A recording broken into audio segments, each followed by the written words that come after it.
Welcome to our March full board meeting. And I'm Tariq Durrell, the new board chair for Community Board 3. And so we will get started with our public session. First up that I have is Amy Chin. Okay, I have to find her. Swine wanted, okay.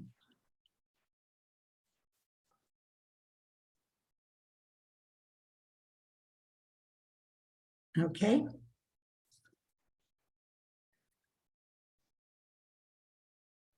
Amy, you're there? Amy? There, unmuted, and I'm here. Hi. Go ahead.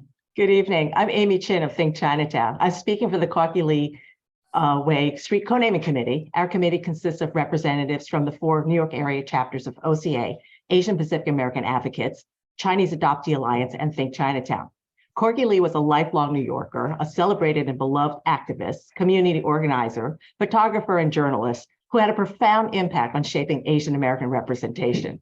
In over 800,000 photos taken during his lifetime, Corky documented New York Chinatown and AAPI communities nationally. Beyond his photography, Corky mentored generations of students and fellow activists. Corky chronicled a range of subjects from residents and shopkeepers on the Lower East Side to major historical moments such as protests during the height of the civil rights era in the 1970s. Corky had an extraordinary long-term commitment to our community. His accomplishments and lifetime of service cannot be overstated. Sadly, we lost Corky Lee to COVID-19 on January 27th, 2021. The corner of Mott and Moscow was a special place for Corky from his earliest days. It was where he would routinely hang out at Silk Road Cafe, where he would go after a day of shooting photos to review his work and use as his unofficial office, and Hop Key Restaurant, where he would regularly dine and kvetch with friends. The newsstand on Moscow Street is where Corky mounted his very last photography exhibit, and it was where many friends and colleagues got to see him and be with him and talk to him for the very last time. Since his passing, Corky's vision for that corner has blossomed as locals continue to gather at the corner newsstand for community activities. Moscow Street was also named for another community activist, Frank Moscow. He was an Italian-American who brought together different groups from the area and championed neighborhood improvements. We have the enthusiastic support of Frank Moscow's family. His son told us, "My dad would be happy and pleased to share the street with Mr. Lee, this special man that shared my father's values and actions." Honoring Corky by adding Corky Lee Way is also honoring my dad. Both of them deserve to have their memories live on forever together. And I hope CB3 agrees and will approve this co-naming today. Thank you. Thank you, Amy. Next up, we'll have Daniel Lewis. I'm trying to promote him. I'm having trouble. Okay, let me look. You try and help do that? Yep. He does, okay. You should be there now. Go ahead, Daniel Lewis.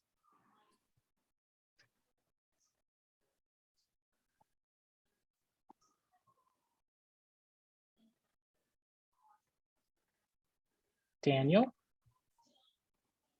Hello. Oh, not now. Daniel Lewis. Yes. Yeah. Can you hear me now? Yes, we can hear you. Go ahead. Okay. I'm Daniel Lewis of OCA Asian Pacific American Advocates. The Corky Lee Committee spent over a year on the co-naming initiative with the help of dozens of volunteers. Even hampered by the pandemic and residents' justifiable fear of crime, our team canvassed door to door, produced bilingual Chinese-English petitions, reached out on social media, mailed out petition letters, spoke at public events, chased down people in bars, and much more. We collected over 1,000 petition signatures, including all the businesses and the majority of residents on Moscow Street, plus hundreds from the surrounding Chinatown neighborhood, Community Board 3, and beyond. We also have 29 letters of support from Corky's brother, John Lee, his longtime partner and companion, Joe, local elected representatives, and leading community organizations, including the Chinese Consolidated Benevolent Association, American Legion, the First Chinese Baptist Church, and the Asian American Federation. Corky Lee Way will honor an exceptional man and inspire others to live up to the ideals of community service that he embodied. On Moscow Street, this spirit is also linked to another legendary community activist, Moscow. We're so grateful to the Community Board 3 Transportation Committee for unanimously voting to approve our request to co-name Moscow Street as Corky Lee Way. We hope that the rest of the Community Board 3 members will also recognize this overwhelming community support and agree that a commemorative Corky Lee Way sign at the corner of Mott and Moscow Street is the best and finest way to honor his memory. Thank you. If Amy or I can answer any questions, we would be pleased to do so. Thank you, Daniel.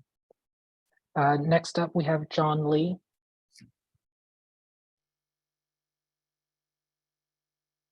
John, I think I see you speak. Just unmute yourself so we can hear you. I want to hear what you got to say. There you go. Okay. Now, to We quote hear the old Verizon commercial, can you hear me now? Yes, we can. Okay, Go ahead, my friend. thank you. All right. Again, greetings from Southern California. I'm John Lee, the last surviving sibling of my parents' five kids. I'd like to thank the community board for taking this hopefully last step to commemorate my brother and a fellow that he probably would have been great friends with, Mr. Moscow. As the American-born children of immigrant parents from Toisan, we spoke Chinese before we spoke English, but our parents instilled in us the concept of cultural pride and service to the community, our community.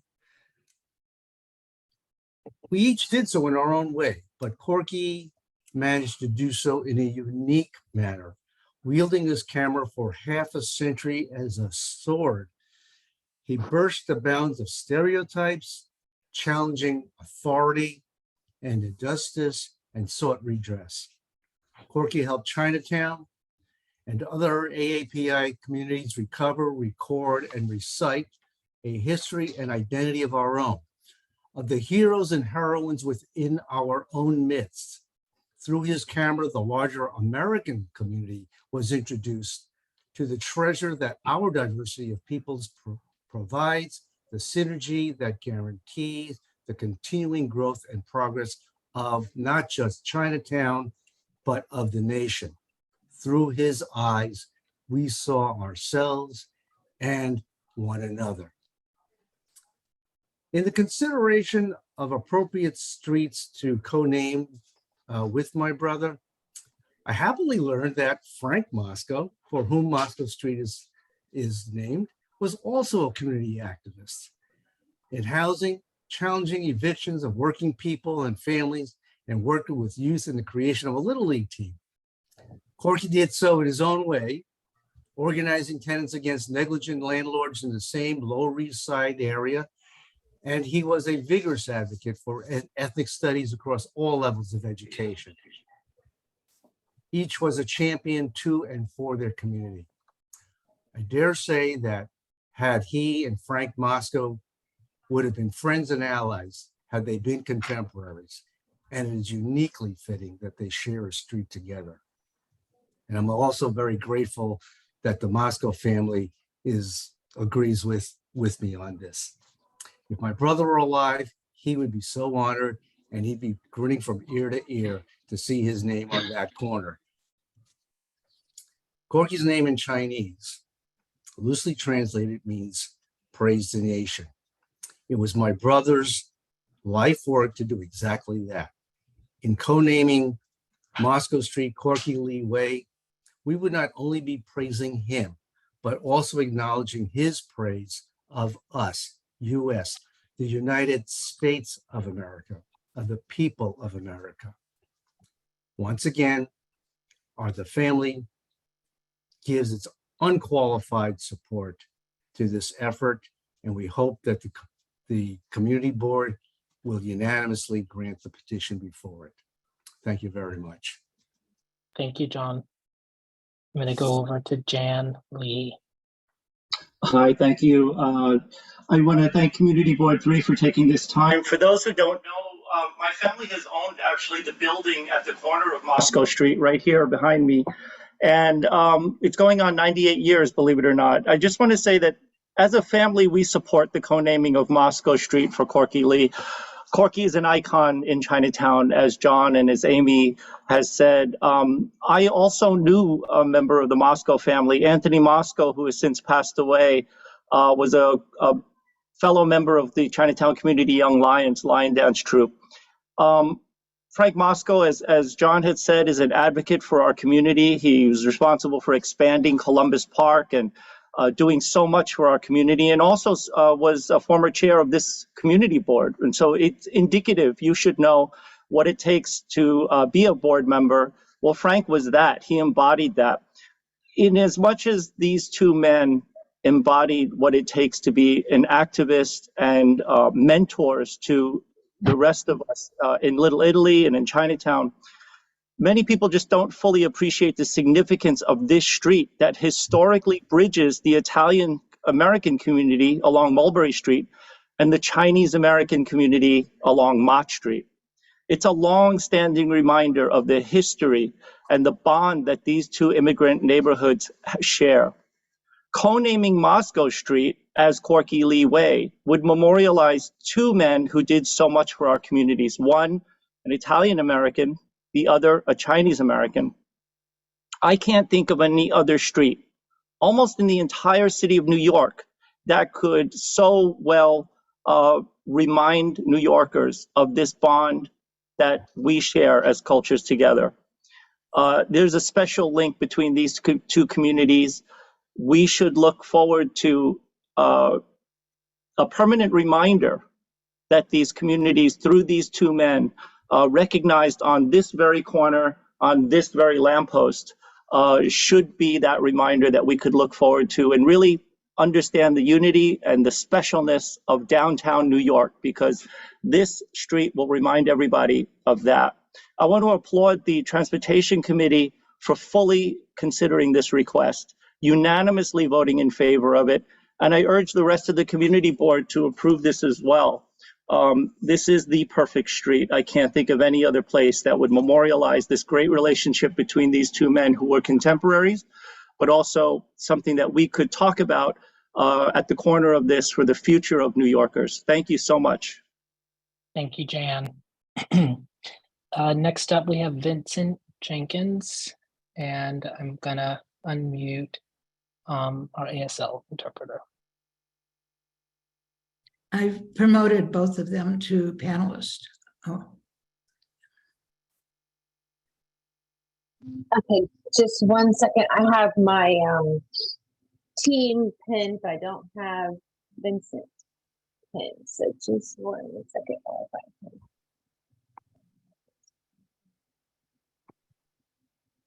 It's not in ABC order. I'm looking for him.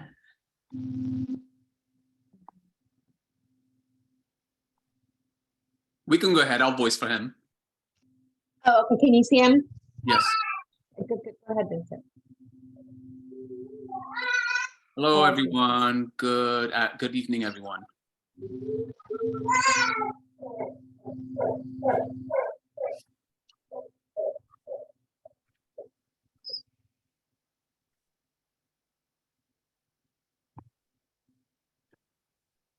Good evening, everyone.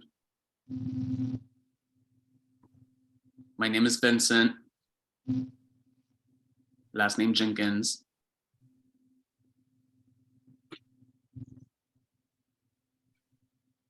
I just want to recognize that you're here in the Lower East Side,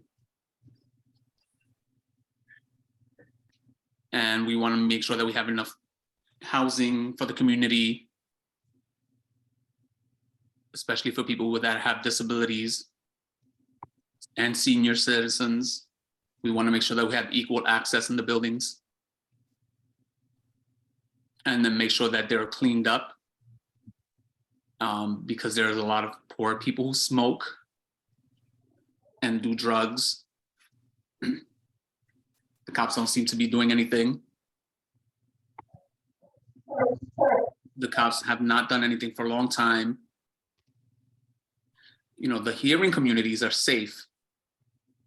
And it seems like the disabled community is not, especially in the parks and sometimes in the outside areas near the building, needs to be cleaned up a little bit more. Our Mayor Adams,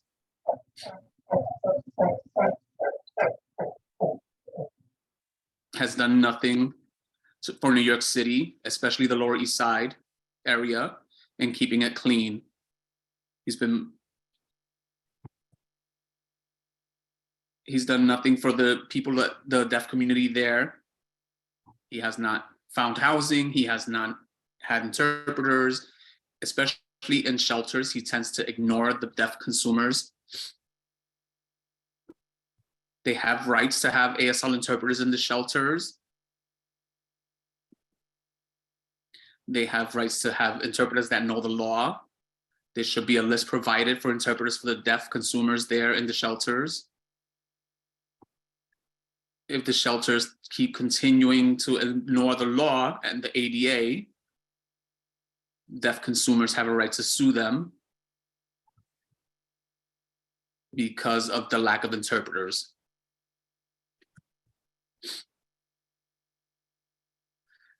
The Chinese community also has a right to sue for lack of interpreters as well.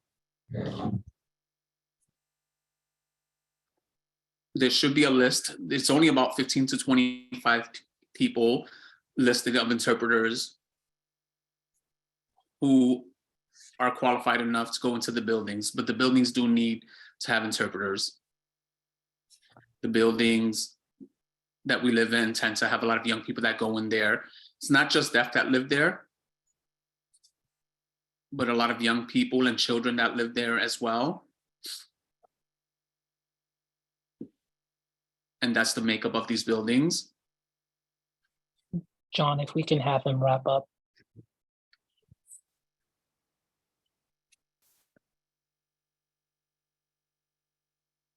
Okay, I'm Thank done. you. Thank you, Vincent.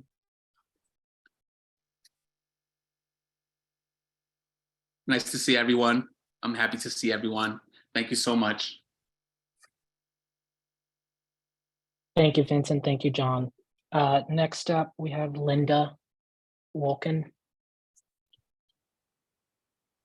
I don't know if I saw her.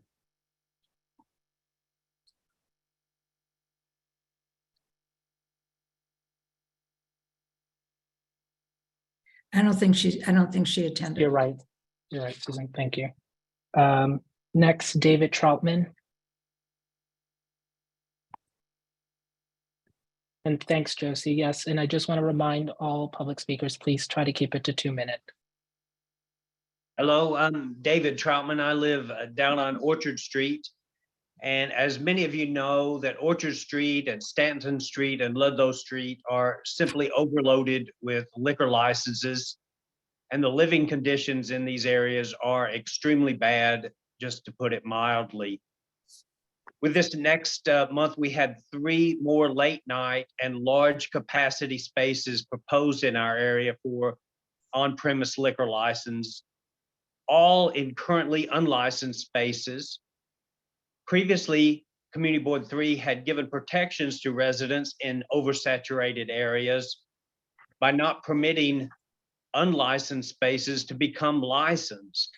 This is still a very good protection for residents of Orchard Street and Stanton Street, as well as throughout the Community Board. Such steps are really needed to control the serious problems that an overload of liquor license causes in a community. One of the justifications given by the committee, the SLA committee, for approving these licenses was that there were very few 311 complaints for these areas. But as I mentioned before, these are currently unlicensed spaces and have been for years. So of course, the number of 311 complaints would be limited or non-existent.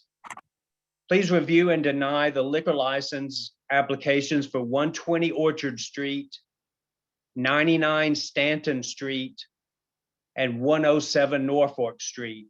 Please give the residents a fighting chance to improve our neighborhood. And thank you very much for the time you put in with the community board. It's appreciated. Thank you, David. Next up, Patrick Walsh. Susan, did we see him in? Yes, Yeah. I'm here. Can you see me? Oh, Hello? yes. Hi, go ahead, Patrick. I am here to speak against 107 Norfolk, 120 Orchard, and 99 Stanton Street. There were any number of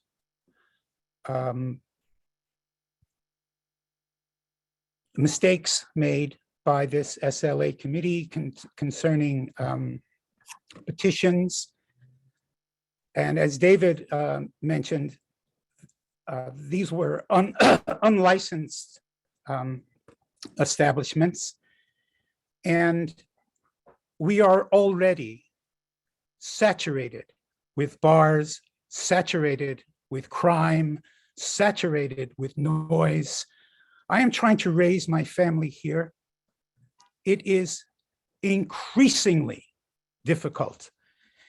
And for this committee to brazenly give out 3 more licenses or 6 or whatever it is, it's hard to even express my feelings about this. But I will say this. In over 20 years of attending CB3 SLA committee meetings, I have never witnessed such obsequious behavior toward applicants, and conversely, experience such complete indifference to we residents, the suffering of we residents. It is as if we are not even human. And to hear the chair of this committee state that a menu sings to her is beyond grotesque. I plead with you, do not allow this to continue and to block these what happened in the past week. Thank you. Thank you, Patrick. I'm going to have David M. next.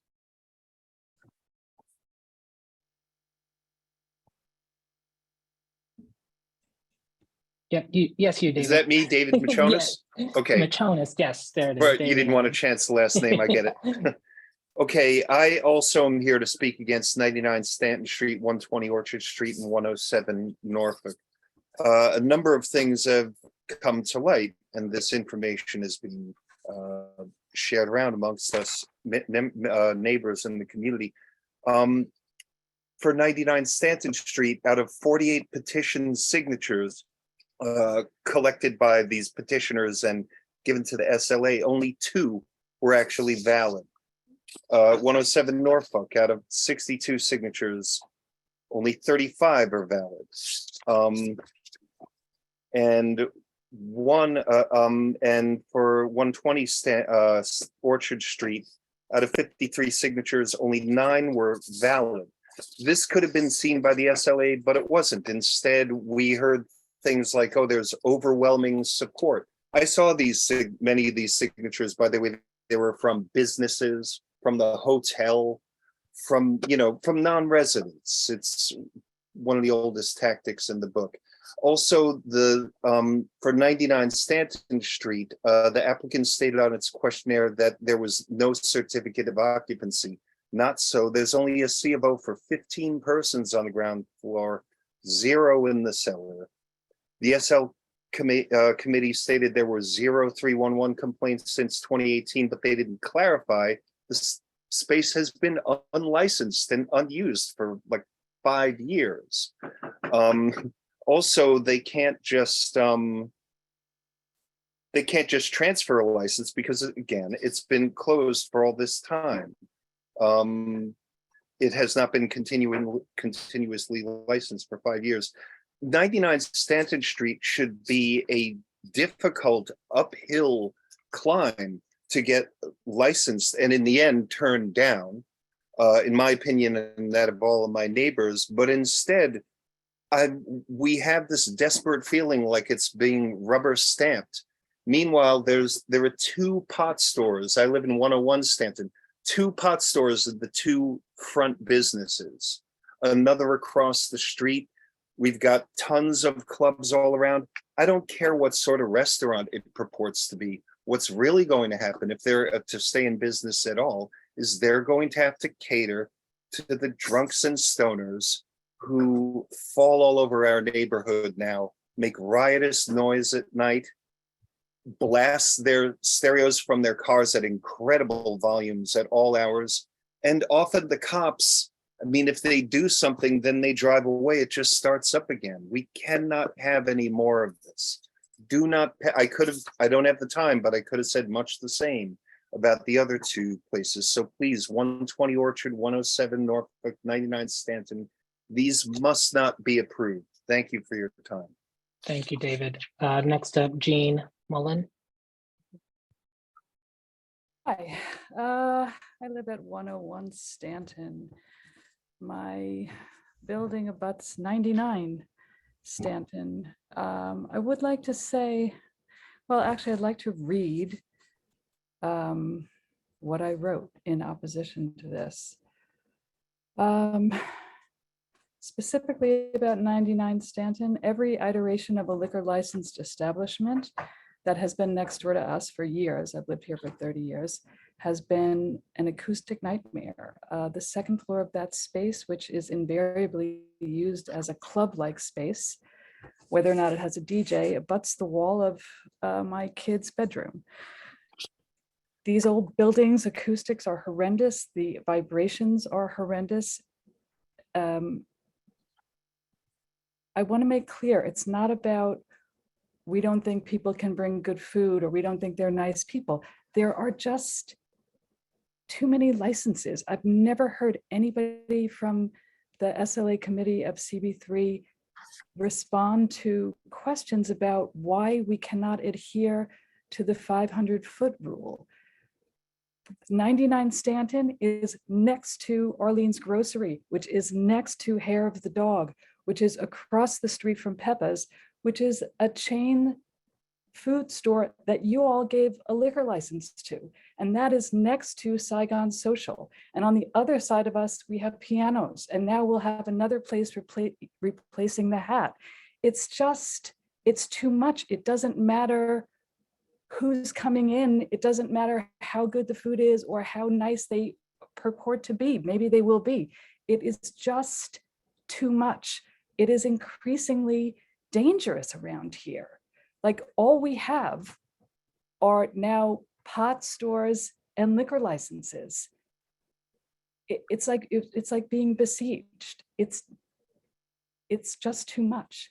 If anything, you should be rolling back liquor licenses. We don't even have a laundromat. I'm 61 years old. I live in a 4th floor walk up and I have to walk like 6 blocks to do my laundry. There's an element of class here. Not everybody lives in a building that has a washer, a dryer, a dishwasher. Yep. Thank you, Jean. Okay, thanks. Thank you. Thank you. Next up, Jill Graves. Hi, thank you very much to the community board for listening to us and allowing us to speak about these things. I'm also speaking against 120 Orchard Street, 99 Stanton, and 107 Norfolk Street. My issue is I live over on Suffolk Street, and my issue is with the kind of the runoff of the drunken people at the late night. There's been a few.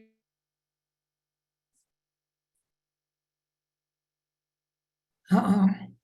Jill? I may have accidentally. Oh no, Susan, we booted her. Can we get her back in? No, she went to attendee. So Oh, I she's see. back to panelist. Is she back in panelist? Yeah, I'm here. You really don't want to hear me, huh? No, very No, sorry. sorry, We Jill, did go not ahead. boot her from, we did not boot her from the meeting. She went from one position to another. Very sorry. Our Thank you. Thank apologies. you for Go bringing ahead. me back. Thank you. The issue that I want to talk about really is the issue of crime and violence by people who are drunk and out of their heads. They don't know what they're doing. It's a real problem. My son was 18 and he was mugged nearby, and actually he was jumped. He wasn't really mugged. They didn't want something from him. They wanted to hurt him.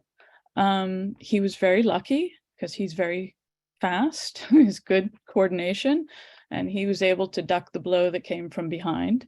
He was able to duck the bike chain that they tried to throw at his head, and he was able to get away. So, and the Mexican guys who were sitting around across the street came to his aid and managed to stop them from destroying his bike.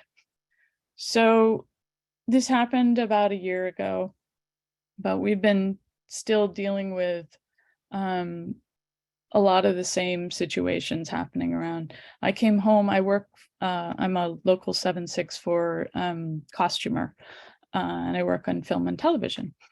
And I came home late one night carrying all my bags, and there was a girl lying at the foot of one of these, I don't know, they're like the street map where you can plug in your phone and stuff. And she was not completely passed out. And I had to sit down and talk to her for a long time to try to get her able to get into a car to get home. And nobody was with her. Nobody was taking care of her. There were a lot of drunk people walking by, a lot of maybe not so drunk people walking by. People weren't looking after her. This is the kind of culture that I think we're encouraging by adding more liquor licenses, just to wrap it up. I really hope that you'll take into consideration the kind of stuff that we're dealing with as residents in this area. Thank you so much. Thank you, Jill. Sorry about that again. Go ahead, Marcel Rocha. Hi, I'm Marcel, and I'm here to speak against 120 Orchard Street. I'm echoing what many of the residents have voiced. Oversaturation is an understatement, but we have many concerns from the previous meeting we had. One of the big concerns were the hours that were suggested for the establishment, and a big red flag were that these hours were not amended. And on the day of the meeting, these hours were just being favored in order to get a sign off for this establishment to move forward. I feel like with all the problematic bars we have in the area, I think establishments need to prove themselves because they usually don't. We're also aware that they don't have a full kitchen, only a prep area, which will likely turn this venue into just another club. Also, all the questionable and invalid petition signatures from non-residents, but businesses and storefronts, that's really alarming. Anybody could get these signatures, and we know that's the way things have been done. It's also very disappointing on how at the meeting, all the community that wrote in opposition were not mentioned, but one organization that many of us had not heard of by the name of Dime Square Association, Dime Square Block Association was not noted on this, was noted on the, I'm sorry, the community wasn't noted, but this association that was highly supporting this establishment as well as other liquor licenses, they were noted in the stipulations and mentioned. So that was very disappointing for many of us. And additionally, this establishment— Marcel, if you can just wrap it up. Okay, all right. So additionally, they want to play live music. So we know where that's gonna go. And I strongly hope that you do the right thing. Thank you. Thank you, Marcel. Next up, Pamela Primi. Go ahead and unmute yourself. Oh, I can let me do it. Can you There you guys go. hear me okay? Yes, now we can hear you. Go Okay. ahead. Hi, everyone. I'm Pamela Creamy, and I'm a 20-year resident of 1009, and I'm also a native New Yorker. And I'm also here to speak about issues that will honor and protect the past, present, and future of our beloved downtown neighborhoods.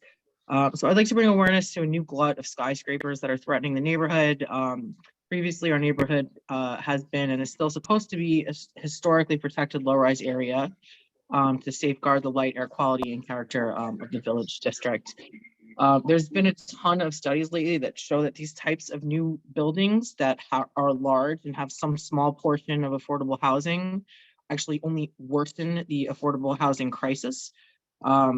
Like if you add 70 units luxury and 10 units affordable, you're still net gentrifying by 60 units. And that's exactly the impact that it's having on our neighborhood. I'm a local real estate agent as well, and I see this happening all day long.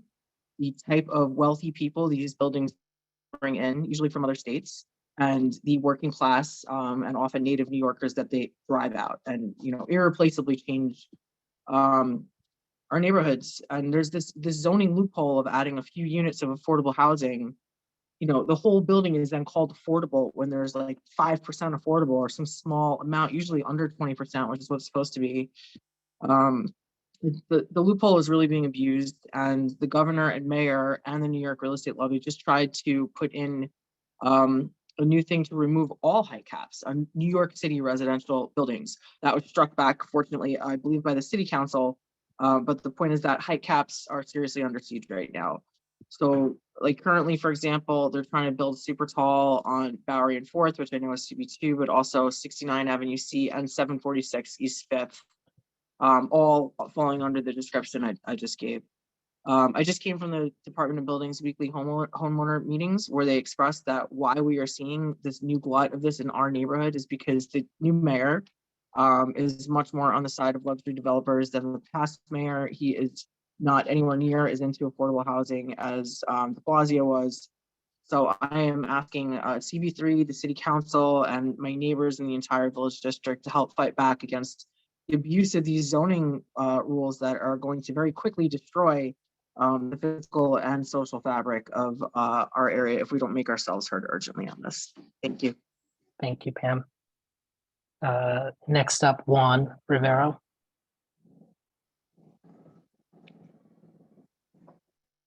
Good evening. I'm Juan Rivero from Village Preservation, and I want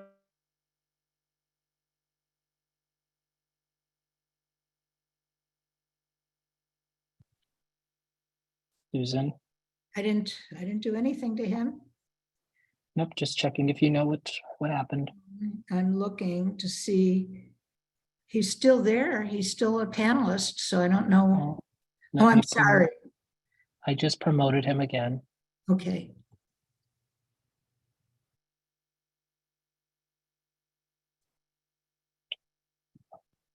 I'm back. Go ahead. You're back, Juan. Okay, good. Thank you. Announcements about some of the work that we've been doing that I thought might be of interest to the community. First, our Business of the Month program honors every month public nominated independent small businesses for their contribution to the neighborhood, and we recently named our 100th business. And to celebrate the occasion, we made a video salute that you can check out on our YouTube page. About half of all participants are longstanding East Village business owners, and the video is pretty cool and you should check it out. 2, we are still accepting nominations for our Village Awards, which happen once a year, and they celebrate 6 outstanding small businesses, community groups, neighborhood leaders, local institutions, public spaces, and building restorations. The deadline for making a nomination is this Friday, and you can do so on our website. 3, we recently participated in a Charas El Bohío rally by City Hall to ask the mayor to take steps to reacquire the old PS 64 building and make good on the city's promise to return that cultural center to the community. 4, we continue to work with local advocates seeking to preserve the New York Ear and Eye Infirmary building and services, and we recently submitted additional information to the LPC supporting our case for landmark designation, indicating that the hospital was the first to give a Black ophthalmologist in America an opportunity to practice back in 1850. And lastly, We held a rally with Deborah Glick, Chris Marte, and Grace Lee in opposition to the governor's efforts to lift the FAR cap. And we have been documenting and providing ample evidence of how plans for massive upzonings with huge amounts of market rate housing development will only displace long-term, lower-income residents and make housing more and not less expensive. And you can see our website and or our YouTube page for more information. Thank you very much. Thank you, Juan, and sorry about that. Larissa, you're next.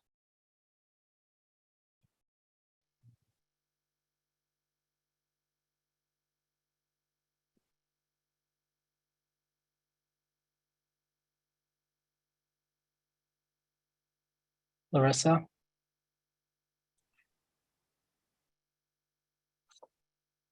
Okay.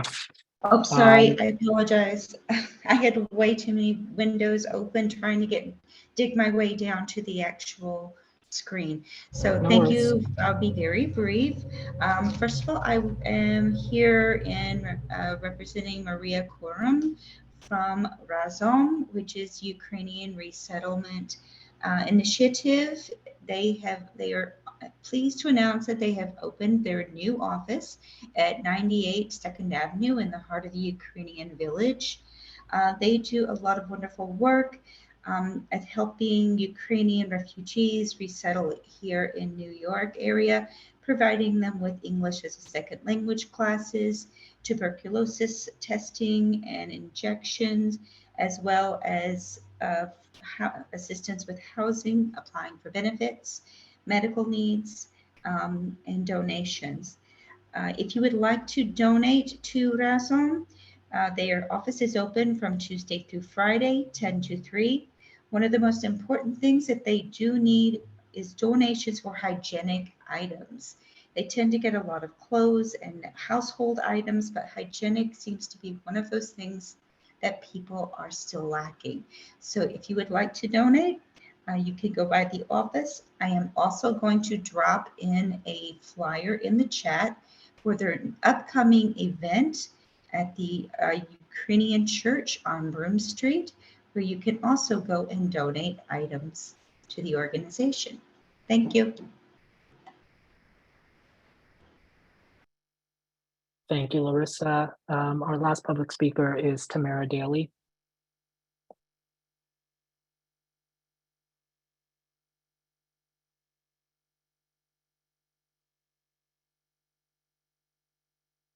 Hi there, can you hear me okay? Yes, we can. So I had originally signed up because I was going to read a statement from Yem Boyd, who was traveling. However, Yem was able to get on this meeting right now, and she is here. So I'm going to ask if I can give my slot to her to read her statement that she wrote. Is this to the SLA items? Yes, it is. Okay, we've had enough speakers speaking on the items. So if you want to email actually, the statement. Yeah, sorry to cut you. It has to do with that, but it also has to do with other larger issues. Very short statement that she wanted to read. Susan? Not on the items. We've had more than more than permitted, actually, I think, on the items. So if it's, okay, if it's not on the items, then go ahead. If it is, please. Okay, would you be able to bring her up to a panelist? Let me look, give me 1 second.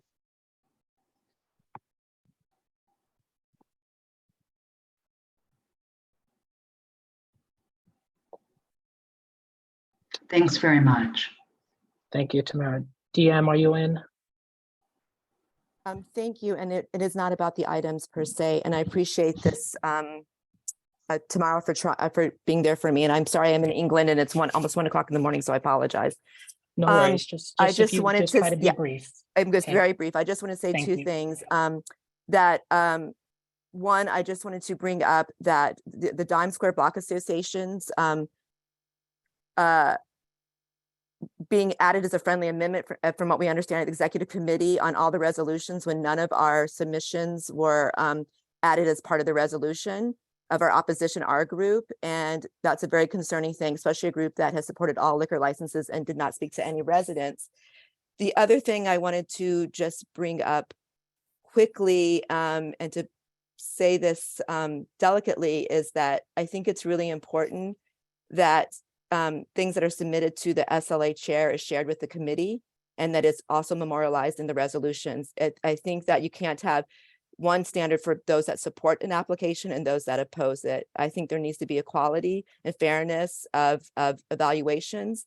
And I hope that the committee understands that what transpired last week at the committee was not fair to the residents and many of the opposing groups. So thank you for your time and I appreciate it. Thank you, TM. That concludes our public session. I want to thank every public member that signed up to speak and sharing your thoughts with us. We're going to move on to the elected official reports. We're going to go a little bit out of order. We have Deputy Borough President Keisha Sutton James. Then we'll go to Harvey Epstein, Assemblymember Harvey Epstein, and then we'll go to Senator Brian Kavanaugh in that order, and then I'll go down the list. Deputy Borough President.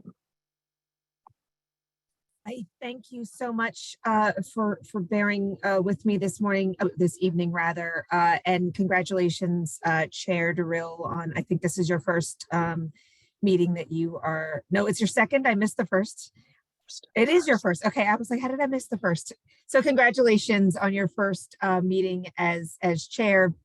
I will be very brief and quick. Open meetings law, if you have not been notified, the open meetings law has been extended, or the authorization has been extended for another 30 days through April 20th. As always, we will keep you up to date on any extensions. Secondly, our community board application had been extended through March 31st, so the deadline is right around the corner. We're currently, still accepting applications if you are up for reappointment. If you want to have your voice heard and not up for reappointment, but you just want to apply and you want to have your voice heard, please apply. Of course, you have to be a New York City resident and to have an interest in your particular community board area, whether it's being a resident, working, etc. But the other thing that's important to know is that the minimum age is 16. So we're very much looking for youth to express themselves and to join and to apply and hopefully join their boards and have a really rich civic experience at a very young age. Additionally, we have a new website. We are kind of soft launching a new website with a new clean look. It's easy to navigate. There's a special feature where you can go to the heading and hit resources and then click events, where you can not only see our upcoming events, but you can also post community events. I urge you all to sign up for our newsletter so you can stay connected with all things happening in the borough that Mark Levine is doing in the borough of Manhattan. So please check out our website. It is it's the same address, manhattanbp.nyc.gov. It's just a new site in the same URL. And final 2 points, scaffolding. If you had not already heard, the borough president and partners in the city council announced a series of strategies and recommendations to shorten the amount of time that sidewalk sheds and scaffoldings are up on our streets. As you know, sidewalk sheds play an important role in keeping workers and pedestrians safe, but are far too often, these structures are up for way too long. I know personally when my scaffolding came down, my daughter was, I think, 12, and it had been up for so long that she didn't remember what her building looked like. So I know from personal experience, they can be up for way too long.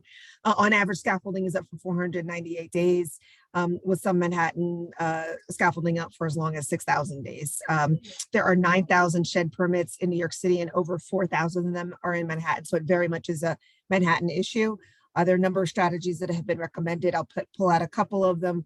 One is to provide support rather for buildings that need help getting work done. So a short-term kind of revolving loan fund, so that if they don't have access to the capital to do those repairs, they can have that access and then repay the capital while being able to get their scaffolding down more quickly, which is better for all involved.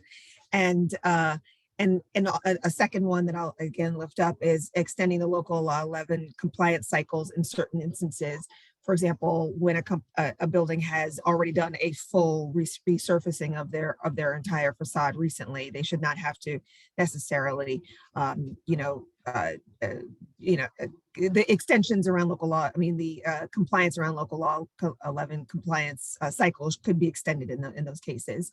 We will drop the report in the chat. And then finally, regarding composting, some of you have asked us about the new smart bins that Disney has been is putting out for composting.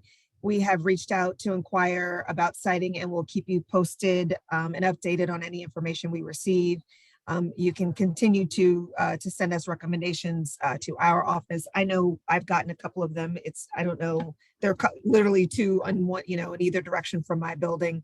But people are looking for a lot more in other parts of the borough. So please keep sending us your recommendations for us to share. That's it. That concludes my report. Thank you so much for being flexible with me. Thank you. I see you have a hand. Go ahead, Carlin. Okay, hi. I'd like to go, is there provisions in there to fine landlords who deliberately leave scaffolding up just to avoid paying to have the front of their buildings done?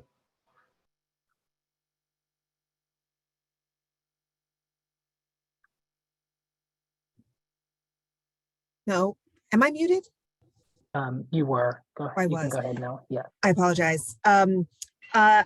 I believe, so from what my recollection is, there are potential penalties for if you have been extending it unnecessarily, but not necessarily finding them. But I can check on that and double check on that and circle back. And also I'm going to drop the plan in the chat right now as we speak. So I don't believe that's in there, but I just want to make sure. Sounds good. And I think you have one more question. Go ahead, Robin. Yeah, hi. I know this isn't about taking down the sheds, but there is an organization called Art Bridge, and they work with the Department of Cultural Affairs on beautifying these scaffoldings. But I know that it's all reliant on funding. Is there any way that there could be some funding for that so we could bring them in? I know where I am on the Lower East Side, I live in a complex of 9 buildings, and there's scaffolding now on about 8 blocks surrounding all of our buildings. So, for example. It's also a great idea. In terms of our funding opportunities, it might be difficult, just given what is within the kind of guidelines of what we can fund. But I think it's it's a great idea. It's a great point. So we can look into how we can help with that as well. Perhaps one of the Senator Epstein or one of the other electeds is on would also be interested in taking that up. I'm sorry to keep them waiting too, by the way. No worries. Thank you. Sorry. Thanks, Robin. And thank you, Deputy Borough President, for joining us tonight. Thank you. And again, apologies to Senator Kavanaugh and Senators Kavanaugh and Epstein. I apologize. Not at all. No worries. Go ahead, Assembly Member. And of course, it's always good to hear from you, Keisha, so don't worry about it. So just, we're in Albany. We're not going home anytime soon. So if you need to find Brian and I, you look for the panel wood wall, then you'll find us. Just if people around this weekend, we're doing a grooming event with the HBCH, so you have to register your animal to get free grooming. So if people are interested in doing that, please do. I know, Kay, I know you care about this, but the Rivington House bill that we've been talking about moved out of the Codes Committee today. So hopefully we'll be able to get that to the floor sometime in April and get a bill voted on. I know Brian's going to move it in the Senate as well. So hopefully we'll get that done. In our report, we talked about our Women's History Month and honoring some amazing leaders in our community that we did earlier in the month, which is great. I had a bill last year the governor vetoed around non-religious treatment programs. So basically requiring that courts, if they have mandated treatment programs for people, that they are allowed to have a non-religious option. We passed that again last week. in the assembly, and I expect that Senator Harkin will pass that as well. Senator Kruger and I are working on a couple of abortion-related issues where my medication abortion bill hopefully will be voted on this week by Friday, requiring medication abortion to be available on every SUNY and CUNY campus across the state. And I know Senator Clear is carrying that as well. And I'm sure Senator Kavanaugh is going to talk a lot about housing. So I don't want to burst his bubble on the housing front. There's a lot of housing going on this year. He's been leading on the Senate side, really about what we're doing around building affordable housing, preserving the housing we have, ensuring people have good cost protection, creating a state-based Section 8 subsidy called HAVP. And he and I are trying to create a pathway to legalize basement apartments. All this stuff is in the mix right now in Albany. So if anyone cares about housing or public housing and trying to get money for ERAP or public housing residents, this is the week to come to Albany to help us get done what we believe needs to be happening for our community. Beyond housing, we're talking about a lot of other issues, fighting around the cap for charter schools against what the governor wants. You know, people talk about FAR and trying to not allow that, getting rid of the 12 FAR cap so we can build bigger buildings and really focusing on affordability. Beyond that, there's lots of issues around home health care, SUNY CUNY really funding higher education, requiring funding education. And we haven't had a lot of movement in the budget so far. So any support that you can provide to us in Albany would be greatly appreciated. And then if you're up here, let us know so we can come lobby with you when you're fighting for something, or hear that the constituents are up here. We've seen lots of folks every day standing with us.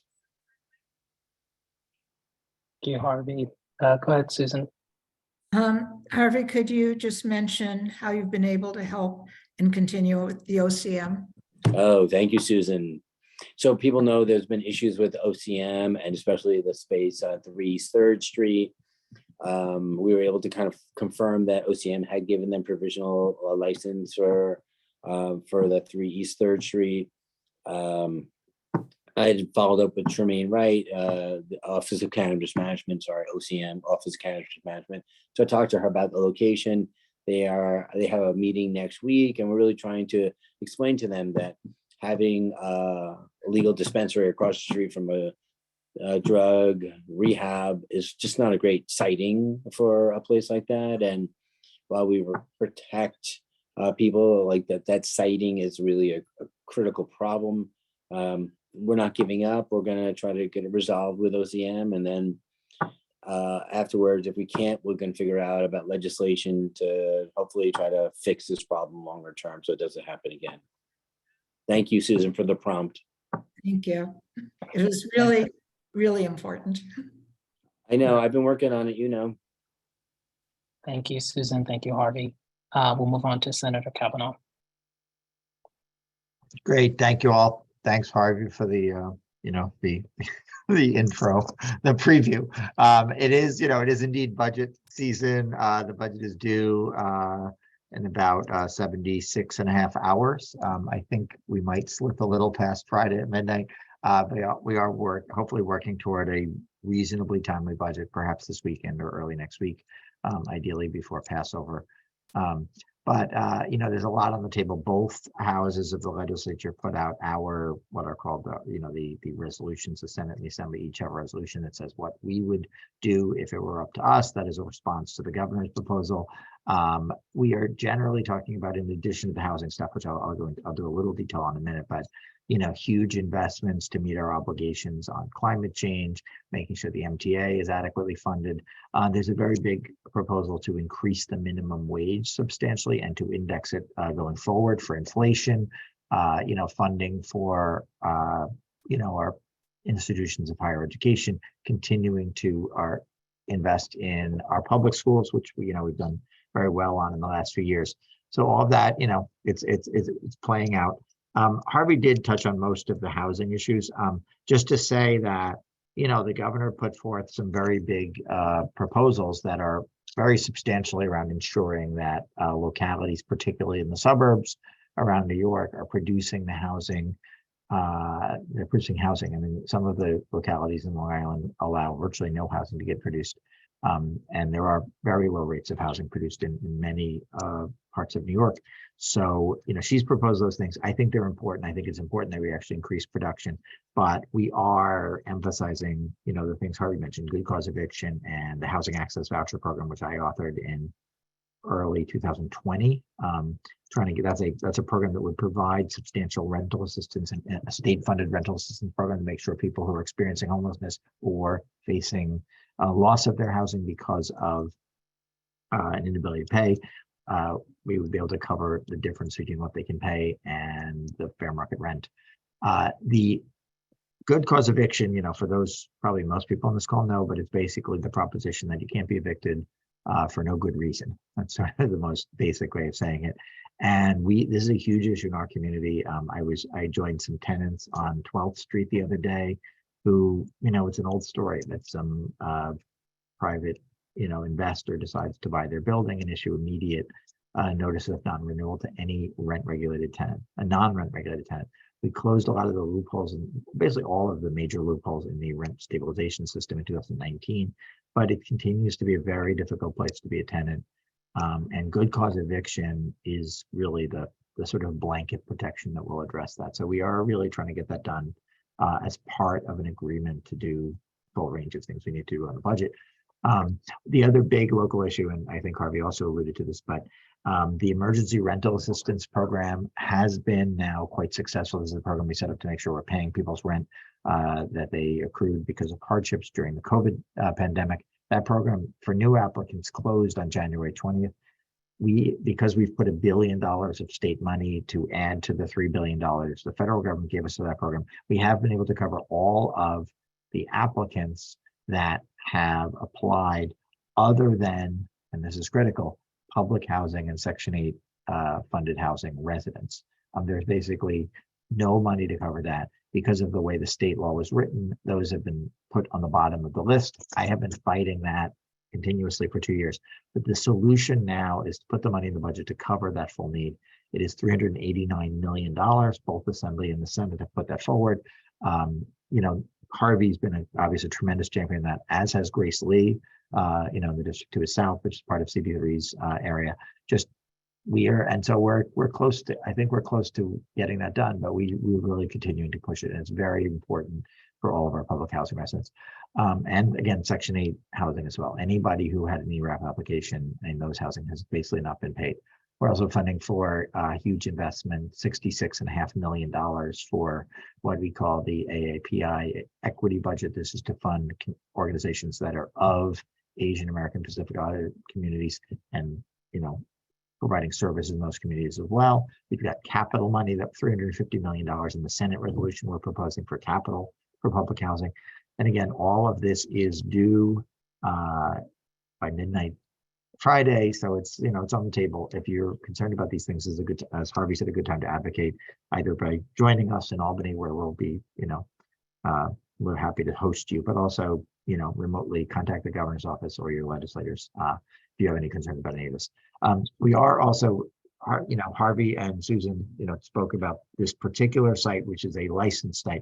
There's also been, we've gotten a lot of concern about these illegal, totally unlicensed cannabis shops. And we are working on legislation to put stronger mechanisms in to address that. And I think that we're focusing mostly on civil mechanisms. I don't think people want to see kind of recriminalization around cannabis issues, but there's a lot that the city can do. There's a dispute about whether the city already has the authority to shut these things down, but we are working on legislation to make it clear that, we can remove those, because the whole program around people getting legal licenses isn't going to help if everybody can just hang out a sign and sell cannabis from a storefront. So, and again, a lot of people are concerned, and we're working on legislation to address that. We're working on legislation. We did a good bill last year to extend the voter registration deadline. There is now one day, the first day of early voting, you can both register and vote. We've introduced legislation to sort of clarify that process and make sure that people have a real opportunity for same-day registration in that context.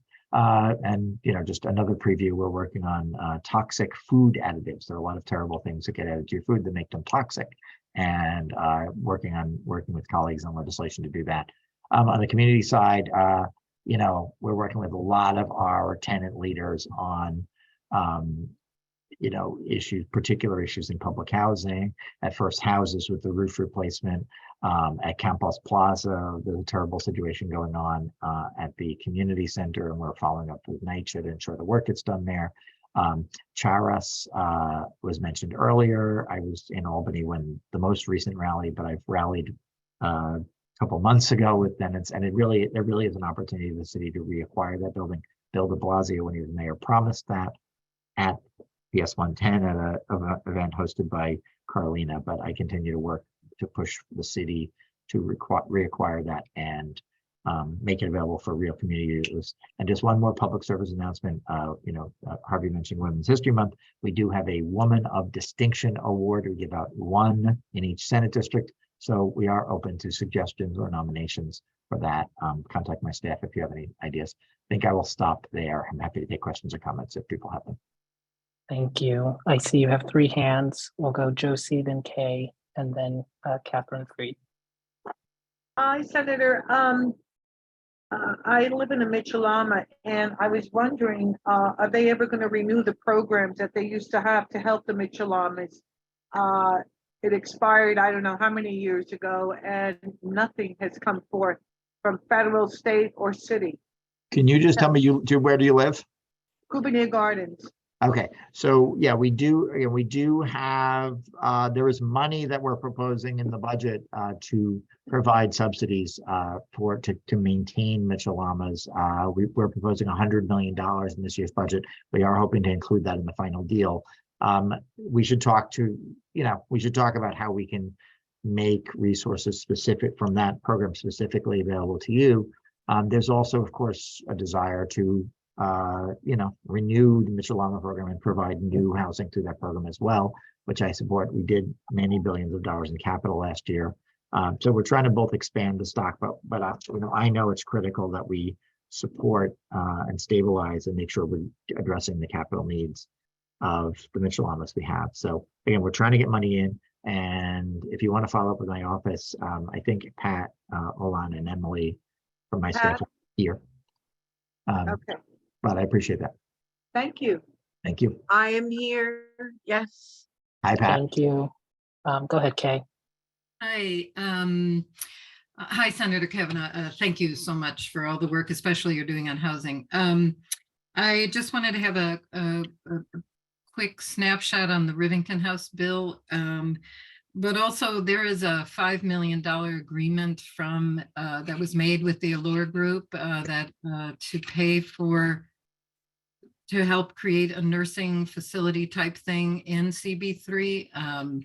Personally, I wasn't too thrilled to have Allure Group run anything for other reasons, but I'm just curious if you know anything about that agreement, because I know it expires in 5 years, and it might have been 5 years, but I would mostly like just an update on the Rivington House bill, and thank you.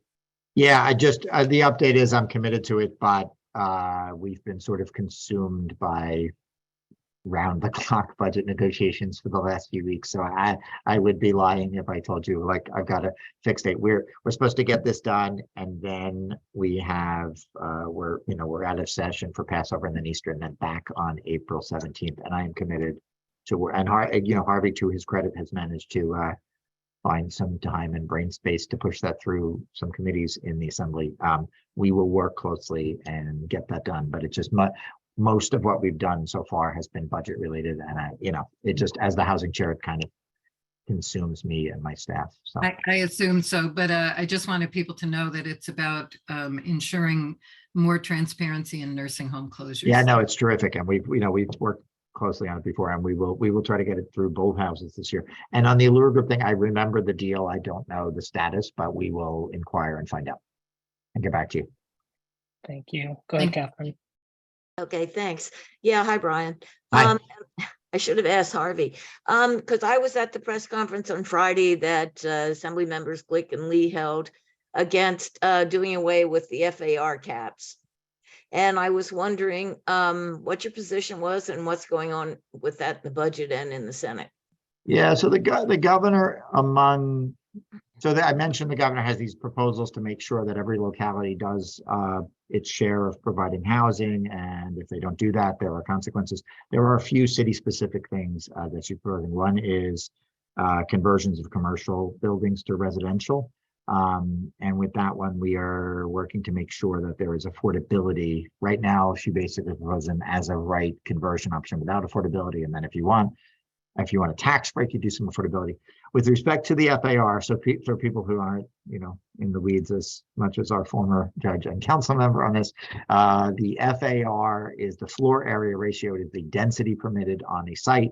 And in New York City, and only in New York City, there is a state maximum that applies only to housing of 12 FAR.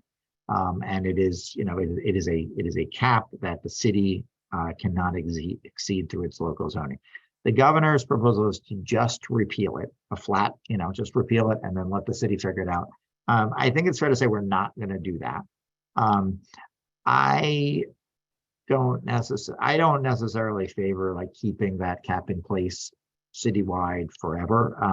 I do think that there might be a world where we would allow people to exceed the cap with specific obligations to provide affordable housing, and specific state statute about when the city can exceed it and in what circumstances.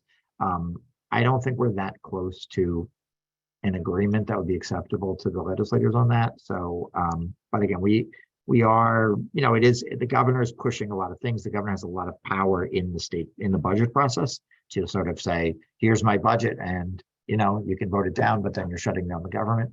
So again, it's hard to know. There are a lot of moving parts here. It's hard to say it's off the table. I think you wouldn't have seen my colleagues doing a press conference saying, don't do it if it were entirely off the table. But I think that it's likely to be a longer term conversation about under what circumstances you can build housing that exceeds 12 FAR. That also, I think part of it also would stop community board input, at least certainly early on. And that was another part that would certainly impact us.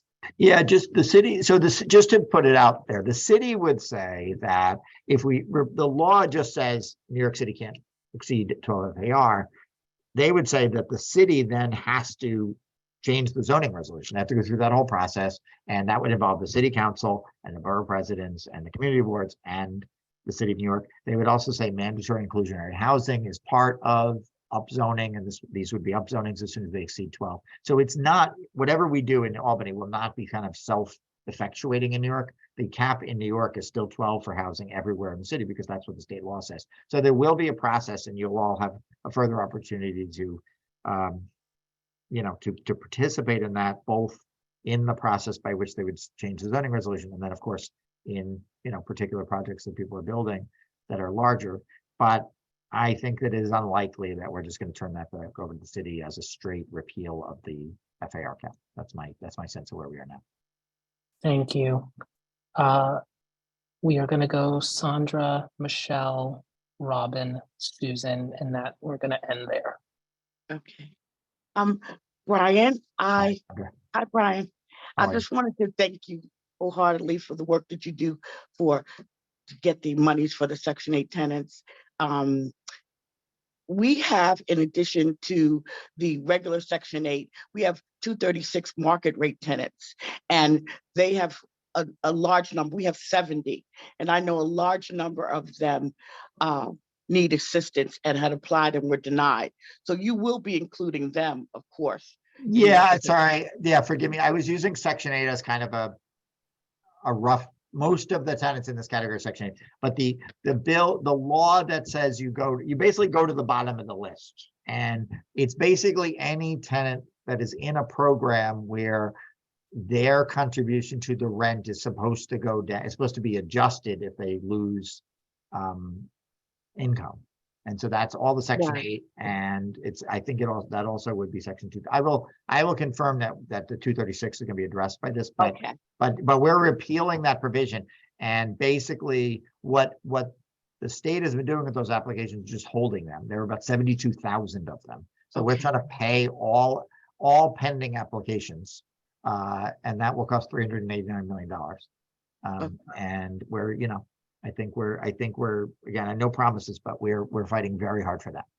All right, thank you very much, Senator. Appreciate it. Thank you. Thank you. Michelle, I see you twice. Go ahead. I think something's happening with my Zoom, sorry. You can put my hand down because I actually can't, if you don't mind.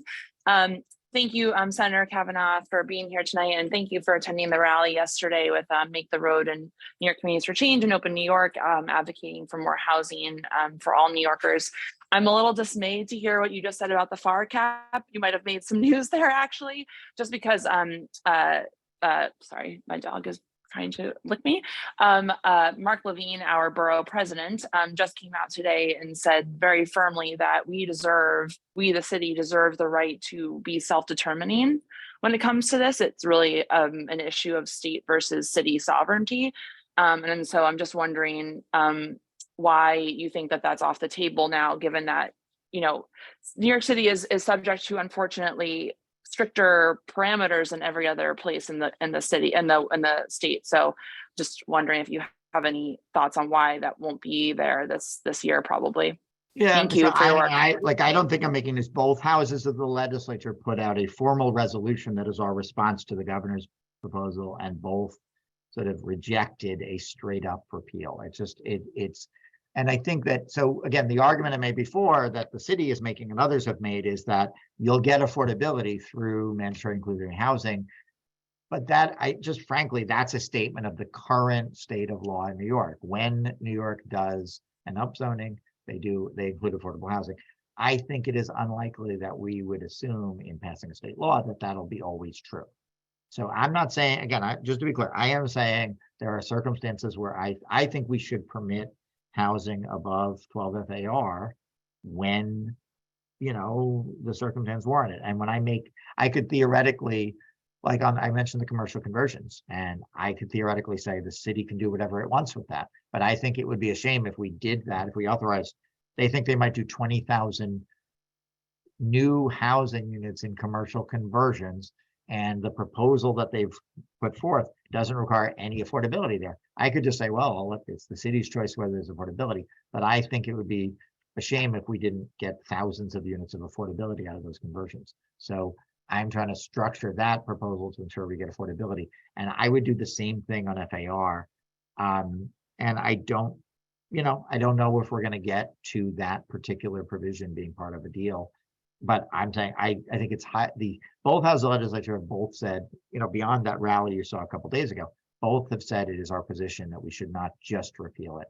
And, you know, generally speaking, my experience is people want us to not restrict the city when they like the outcome and restrict the city when they don't like the outcome. So, you know, it is what it is. We have many restrictions on what the city does. I'm generally for home rule, but I also think it's reasonable for the legislature to say when we pass laws, we should think about the long-term effect. So it's still on the table. Like basically everything is on the table, but you know, whether we get to something that is acceptable to the legislature, I think is still an open question. I would also note that it is not something that affects the state budget, and you know, there's a bunch of these things we could do in May as well. The city has a proposal to amend the J51 program. There's a proposal that Harvey talked about basements. We're trying to get these things under the budget, but you know, the housing committee is not going to close up its shop when we do the budget. So we'll be continuing to have these conversations.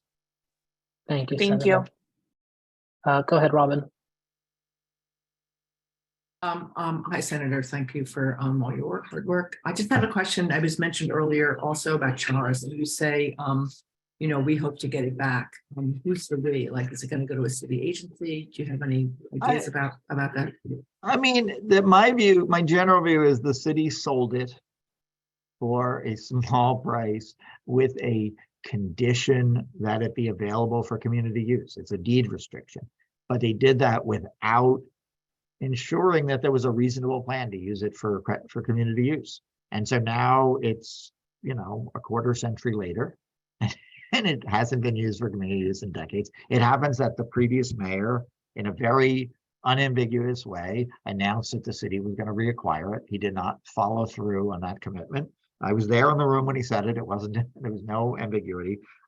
It happens now that the long-term owner has basically gone well, I was going to say basically gone bankrupt, but in fact, he's declared bankruptcy. There was an auction of the property scheduled the other day. It got canceled at the last minute because he declared bankruptcy, and that kind of changes the dynamic here. But what is clear is a piece of property that was purchased for several $1 million, I think it's 4 million or so, has had $60 million or so borrowed against it. And it's not worth that for anything that would plausibly count as a community facility. And for a quarter century, the city's poor decision to sell it in that way, I think, has played out in a way that's very bad for the community. So I think the short answer is I think the city should manage this process and try to reacquire the property through the auction or the bankruptcy process. If they were to come to me and say, you know, we need some assistance from the state to do that, or we need some capital or some other thing, I would certainly be interested in that negotiation. But I do think this is this is a piece of former city property. It is a city decision, and I think the city should straighten it out. And I know Carlina Rivera is very, very focused on this. Thanks. Thank you. Thank you. Go ahead, Susan. Thank you. So thank you to Kay for reminding me about this. Regarding Rivington House, promises were made to this community to mitigate the loss that we suffered from the loss of Rivington House. Maylee and I have been trying to get information from the Attorney General's office, who is overseeing this, the State Attorney General. And we are supposed to be getting reports. We've had nothing for years. So next May, this coming May, Brian, can you and our state elected officials help us by following up with the Attorney General's office? I don't need an answer. We don't need to discuss it, but we will call them. My staff is on to, make sure this happens. We will call them tomorrow and ask them who in the Attorney General's office we can talk to about the status of this, and we'll get, I can't promise you answers tomorrow, but we will reach out. It happens that we're in touch with the Attorney General's office about a major legislative package we're trying to announce in about 2 weeks. So we've been talking to them almost every day. So we will talk with them and figure out what's going on. Thank you. Yep. Thank you, Senator. I think that's it. Thank you, everybody. Anyone from the mayor's office? No. Probably not. Anyone from Public Advocate Jamani Williams? Nope. Comptroller Brad Landers. Office? Nope. Okay. We did Borough President. District Attorney Alvin Bragg. I think I see Peter. Yes. Good evening. Yes, hi. Thank you very much. My name is Peter Say. Pleasure to meet you. I've spoken on behalf of the District Service Cabinet meeting a couple weeks ago, but this is my first public meeting. I am the new Community Engagement Coordinator for the District Attorney's Office, covering Lower Manhattan and the Lower East Side. Pleasure to meet you. I'll drop my contact information in the chat when I'm done here. Feel free to contact me if there's any needs, anything from the District Attorney's Office where we can help you. The updates that I want to give tonight, one, to follow on what Senator Kavanaugh spoke about the cannabis shops in the area. The District Attorney's Office is partnering with the Mayor's Office to use civil litigation to evict these cannabis shops using civil law. If you're in business to do something illegal, you can be evicted. Letters were sent out to the over 400 cannabis shops in February, also advising the landlords that if they don't take eviction proceedings in good time, our office is ready to step in that process. Guess we're working in partnership with various stakeholders here. We've heard from Senator Kavanaugh. That's the update from the District Attorney's Office. The other update that I want to share with you is that the District Attorney's Office has set up a workers' protection unit. This unit is to assist workers with wage issues and, more important, safety violations. If anybody knows of anybody that needs assistance or needs to be put in contact with this unit, please contact me. Otherwise, thank you. Have a good evening. Any questions? Thank you, Peter. I don't think you have any questions. Thank you. Next, Congressmember Dan Goldman's office. Oh, thank you, Dorel. That's my, thank you. I have, good evening, everyone. My name is Ling. I'm here on behalf of Congressmember Dan Goldman to make a couple of announcements. First, well, my apologies. I don't know if you could see me on the camera, but I do have the camera on, but whatever. So the announcement that that I have tonight, first is the kickoff of the congressional art competition. The winning piece from each district will hang in the Capitol complex for a year. And then we are taking artwork submitted by high school students from our district. And then the students from the students who wins from our district are also invited to Washington, D.C. to meet each other and their Congress member as well as to view their art on display in the Capitol complex. So the students can submit their application on our website at goldman.house.gov / well, it's a pretty long URL. I'll drop it in the chat along with our community board report. And then also another thing to highlight from our board report is that Congressmember Goldman demands answers from Federal Aviation Administration and National Park Service on air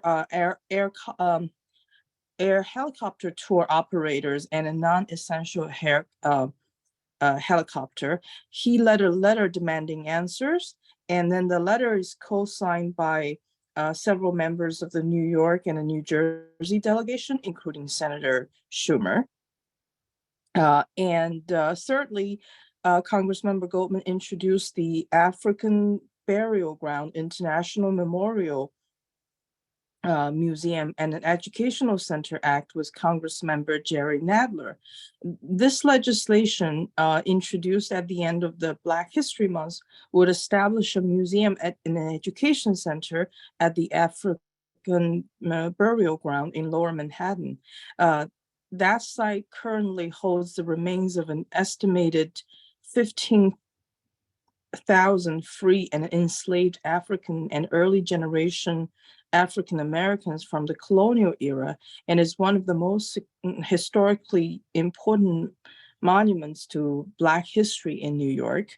Last but not least, Congressmember Goldman also co-sponsored 2 bills that would provide consumers guarantee relief while maintaining American competitiveness and reduce pressure on inflation by attacking corporate profiteering. I will post the detailed reports in the chat room and any questions? I don't see any questions, so thank you. Thank you. If you could enable me to post in the chat, I will put the art competition link in there. Okay, give me 1 second, okay? Thank you. We'll move on to Assemblymember Grace Lee. Go ahead, Samantha. Hi, can you hear me? Yes, we can. Hi, good evening, everyone. My name is Samantha Day, and I'm Assemblymember Lee's Chief of Staff. My apologies, she is unable to join tonight. She's busy up in Albany working on the budget. I will try not to be repetitive about what our counterparts in the Assembly have shared in terms of the budget and what is going on this week, but know that Assemblymember Lee will be up in Albany working on negotiations until the final budget is passed. Her 2 main priorities in the budget were funding for the ERAP rental arrears for public housing and subsidized housing residents statewide. As was shared, we were able to get over $380 million included in the Assembly One House, and worked very closely with Senator Kavanaugh's office to get that included in the Senate as well. And now we are pushing to have that included in the final budget. The other main budget item that Assemblymember Lee focused on was funding for the AAPI community through the Equity Budget Coalition, which we have over 30 million dedicated, which would support service providers which serve the AAPI community statewide. And in terms of community updates, I wanted to give an update on the 47 Mott Street fire, which happened last Friday. Assemblymember Lee was able to go on the scene right after we were notified about the fire. And since then, our office has been working very closely with the building owners and the families to provide any assistance they may need. Currently, all the displaced residents do have housing, and we're working closely with all the counterparts to meet any future needs, including keeping them in housing until they're able to get back into the building. And lastly, I know that was mentioned many times, the FAR cap. We did host a press conference last week opposing lifting the FAR cap without provisions to ensure that there's affordable housing and labor standards as a part of that removal of the FAR cap in New York City. Those are the updates, and I'm happy to answer any questions. Thank you, Samantha. I think Eric has his hand up, but I think it was for Rep. Goldman, but let's see. Go ahead, Eric.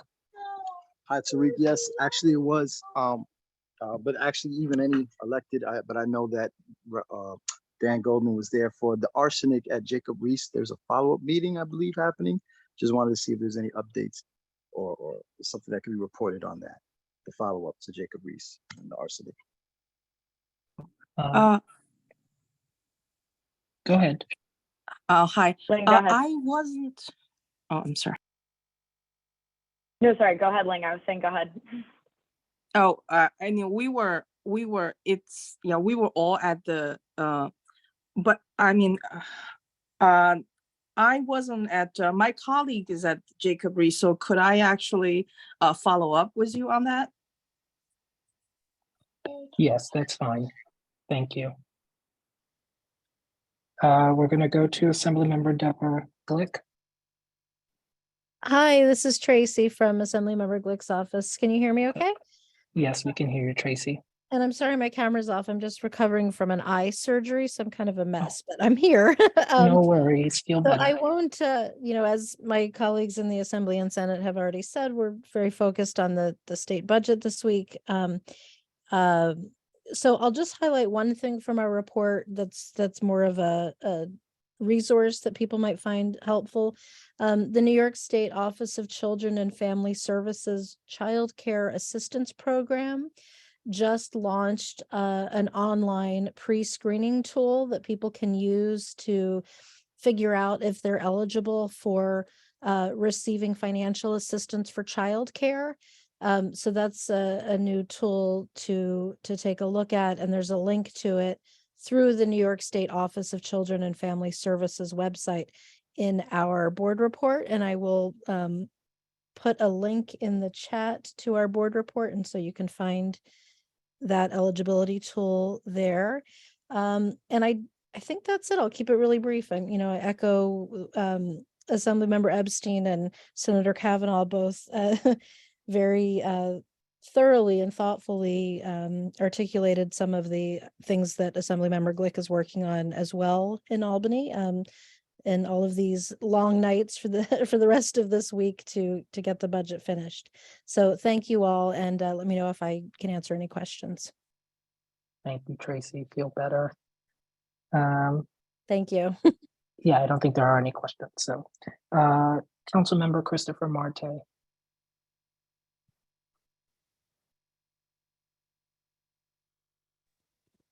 Everyone, my name is Henry. I am urban planning and community liaison person from Councilmember Marte's office.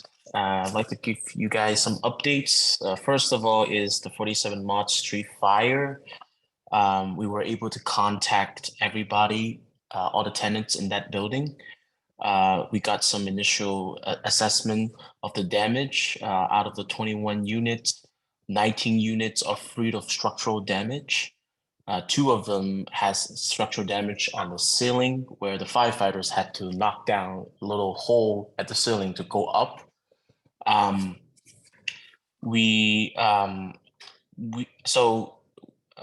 of all the tenants, 4 units are currently staying in a hotel in Brooklyn, and the 4 other units are staying in the Wyndham Hotel in Chinatown. We know that there are 3 families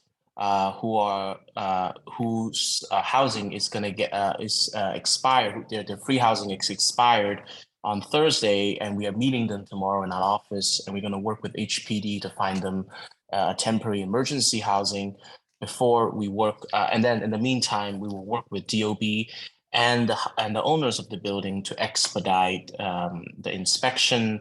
The challenge right now is gas restoration and then electricity. And if these 2 things are done and inspected, most of the families will be able to return to their home and go back to their daily lives.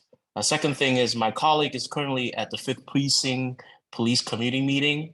Councilmember Marte takes safety in our district really seriously. And I will give you guys more update in the next one, what we discuss and all the measures. And also, Councilmember Marte is supporting many initiatives and include adding additional lightings and funding for additional lightings for streets and for public spaces. And I have more updates for that for you guys. Additional to that, I have a few bullet points here. I'm going to go through them really quickly. Councilmember Marte introduced legislations along with CM Powers and CM Botcher to tackle scaffolding abuse. This issue has been talked about in our meeting. This bill will require DOB to inspect scaffoldings every 6 months and can issue fees if they are not taken down. And if there's no construction going on, they must take them down. Another thing is Councilmember Marte has been working with Assembly Member Glick and Lee to oppose raising the FAR cap. As we all know, this thing would allow bigger buildings to be built. It would increase density in our neighborhood, and it would not guarantee affordability. And we want to keep that as it is. And lastly, we want to Councilmember Marte is working with the organization Playfair at the City Hall to rally for 1% city budget allocation for the Parks Department to make sure, and also to make sure the parks are well maintained and protected. And we are also working with Councilmember Shiaze against the proposed budget cut to the New York public library system. And also currently is participatory budget voting time. I will send you guys a link in the comment section here or the chat below. There are several community capital funding programs that we would like constituents to vote on, and how and you guys can decide where our money go. I'm open to all questions. Thank you, Henry. I think we're good on questions. Thank you. Councilmember Carlina Rivera's office. Hi, everyone. Can you guys hear me? Yes, we can hear you, Julio. Thank you so much. Thank you for everyone who's staying right now. Just a quick update. I won't take too much time. Councilmember Selena Gross is still on parental leave, but the office is still working, and they're still working for the community. I know Charles was mentioned earlier. I do just want to give you an update. Our office has been working with the coalition and community activists who want to bring back the community centers, who want to bring back Paras. We have sent a letter to the mayor with all the elected signs on, and we've actually have started initial conversations with the office. So we're really excited to get this process started. And we welcome everyone's feedback. So please feel free to contact our office. I'll be more than happy to have any conversations about the issue. I do also want to highlight that we are also doing participatory budgeting.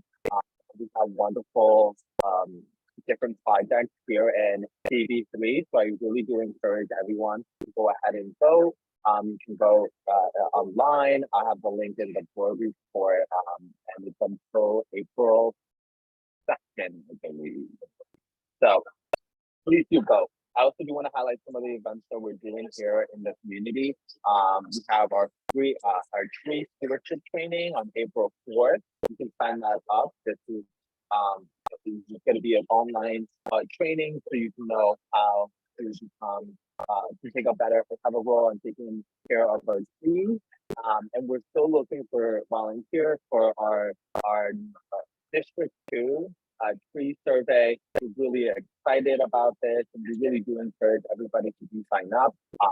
This Saturday, April 1st, we do have a cleanup with Sanitation Foundation. That's going to be by Tompkins Square Park and the adjacent block. So I also do encourage everyone to be there. Our staff will be there. And we're really excited. As always, if you guys have any questions, comments, concerns, if you have any problems with any city agencies, please contact our office. And if I can take any questions from anyone. Thank you, Julio. And I don't see any questions. Thank you. Yeah, everyone. That concludes our elected official reports. I need like a movement break. Shake it, shimmy, y'all. We got this. We're getting through it. All right, so we're gonna go, Larissa. I'm leaning on you now for roll call and approval of minutes. Thank you. Okay, Tariq, you get your movement break in there. I think we all need to do that. I'm with you on that. So everybody raise your hand really high and shout out if you are present. We are ready for roll call. Starting with David Adams. Yeah, I'm raising my hand. Awesome. And Yaron Altman. Yes. Sarah Rose Bachu. Present. Thank you. Lee Berman. Present. Ana Calderon. Okay, absent. Alrighty, and Carlin Chan. Yes. David Crane. Here. Eric Diaz. Yes, here. Tariq Darrell. Present. Alistair Konomakis. Yes. And Jamie Felber. Jamie? Okay, Larry Finn.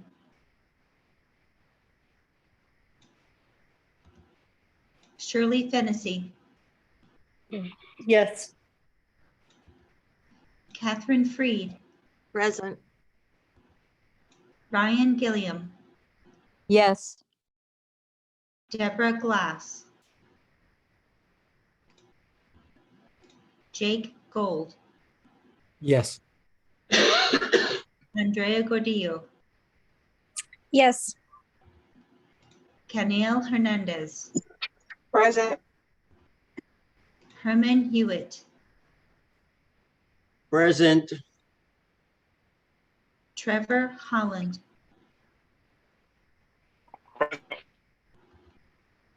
Valentina Jones. Present. Jeanette Kim. Present. Thank you. Michelle Coopersmith. Present. May Lee. Present. Wendy Lee. Alicia Lewis Coleman. Amanda Liu. Present. David Louie. Present. Laura Lugo. You see my hands? You see my hands? I'm here. I can see your hands. Damaris Reyes. Present. Okay, Richard Ropiak. Present. Thomas Rosa. Present. Robin Chattel. Present. Heidi Schmidt.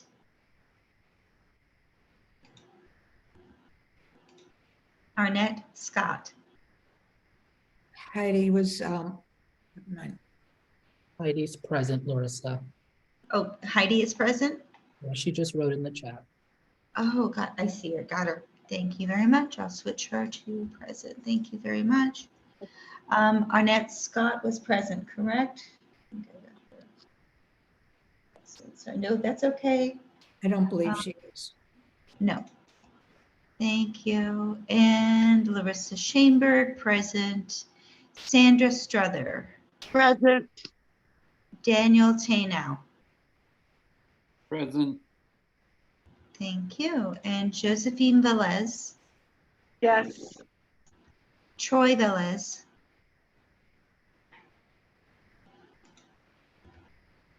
Rodney Washington. Joshua Waterman.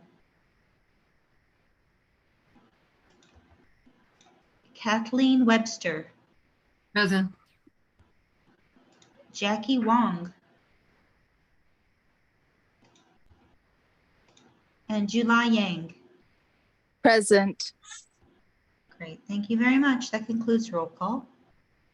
Thank you, Larissa. Okay, so next item on the agenda is vacancies election. So one, I want to acknowledge Larissa and thank her. Larissa has officially resigned from the secretary role as of today. Larissa is not reapplying for community board. So we will definitely miss Larissa and her service, and we thank you for your service. She has agreed to voluntarily help us in taking minutes for this meeting this month and next month's meeting until we fill this vacancy. So I am announcing tonight the election for our first vice chair, second vice chair, and secretary. Okay. Amanda and I will be collaborating to run this special election for next month. So I'm going to turn it over to Amanda to share the process, and she's going to give you a little note. After she does that, we will open the floor for some nominations today, but she'll give you more information at the deadline for any further nominations following this meeting. Go ahead, Amanda. Great, thanks, Tariq. So following this meeting, nominations are open starting from after this meeting until Tuesday, April 11th. So we will be sending out an email thread, and in that thread, you can either self-nominate or nominate someone else in that email so that we have a way to track nominations. So just as a reminder, nominations are open right after this meeting up until Tuesday, April 11th, and we'll send out more information afterwards so we have it in writing. And one quick note for context, for those considering self-nominating or nominating others, it is a very exciting opportunity to provide input and to make your voice heard and have an impact on the community. One thing to just consider is the time commitment and energy commitment that it takes to help support and to be on the executive board. So it is very exciting opportunity, and we don't take it lightly, and we hope to hear and receive some really exciting nominations going forward. Yeah, feel free to reach out if you have any questions. Thank you, Amanda. I had received some messages about this. So are there any nominations right now that you'd like Amanda to record for any of these positions?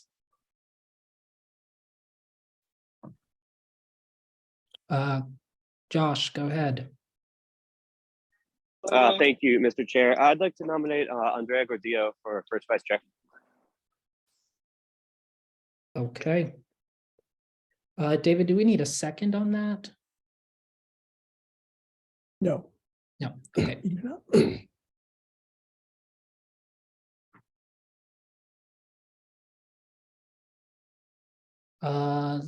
Lee Berman, go ahead.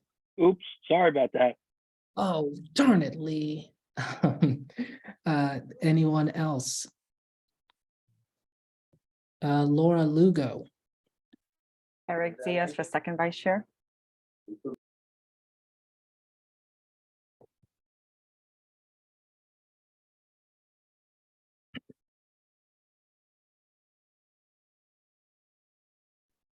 Anyone else? Go ahead, Sandra. Basically, it's a question pertaining to this. As it stands, if you are a chair of a committee, you cannot be on the executive committee. How does that relate to a chair of a secondary committee? Can a chair of a secondary committee serve on the executive board? That's basically the question. Thank you, Sandra. Let me defer to Susan or David on this. Well, they're members of the secondary chairs. I believe are members of the exec committee, but maybe I'm wrong. Yeah, they only attend the exec committee meeting if there is a meeting that month. So But I'm they going to are not defer. members. I'm going to defer to David. Okay, thank you. Yeah, I hope that the bylaws are clear on this. I haven't read that to think about it. I don't know if you read it, Sandra, but I will read it and let you know later in the meeting. Thank you. Sandra, I do don't you have a nomination, and then Amanda and No, I? I'm sorry. No, Okay. I just had a question. Thank you. Sorry. Okay, no worries. I just wanted to make sure we can follow up with you on that. Okay. Go ahead, Richard. I would like to nominate Kathleen Webster for first vice chair. Okay.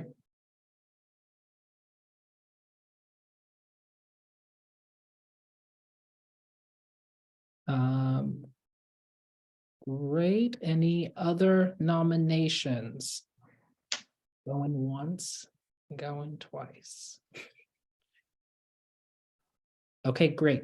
We're going to move on to the next item, which is my report. But just a reminder, even after this meeting, if you're still thinking about it, pondering on some thoughts, talking to people, thinking, reach out to Amanda after she sends out that email and let her know the nominations, and then we will follow up. So nominations will close on April 11th. So you have the next 2 weeks to nominate someone and have those discussions, and then we'll follow up with everybody to confirm. Okay, so thank you all so much on that. Okay, board chair report. So hi everybody. You got me. So it's been a nice, interesting 3 to 4 weeks entering this position. Very different than the second vice chair role. Learning a lot, but it's been very nice really communicating with the executive committee, the committee chairs, Susan. It's been very helpful getting a more kind of blue sky, broader sense of what the community board is doing and the needs. And so I want everybody to know I'm fully focused on really streamlining a lot of the work that we do. The first word that describes who we are is community, right? And we're here to serve our community and provide a platform for the community. And so I want us to remember that first. We have a lot of work to do. I know I've had a few calls from committee members, board members, really expressing all that you're hearing in the community, the talk. This community board, Paul in February acknowledged, we have a lot of work to do, right? And the only way that we can get through that is together, right? And understanding all perspectives. I know this month, Richard, I want to honor you. Truly 50 years of service on this board is just amazing. I'm doing 4 weeks, no, of this position. So 50 years, man. I can't wait to speak to you about all of the history of what you've experienced. And so I urge all of us, honestly, to really speak to one another, right? Email someone, call someone, get an understanding of where they're coming from, right?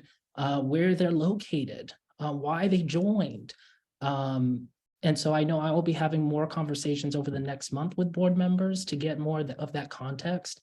But it's been truly, we had an interesting exec meeting, and in that report, I'll talk a little bit more about what we talked about.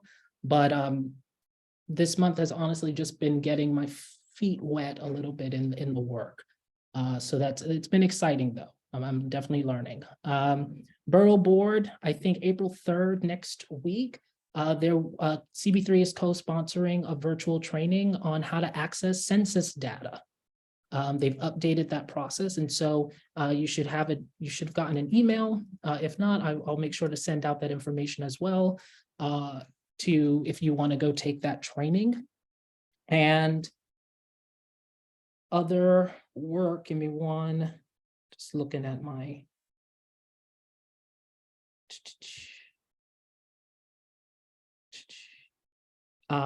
Yeah, so that's really that's the only thing that I have from Borough Board really to report out.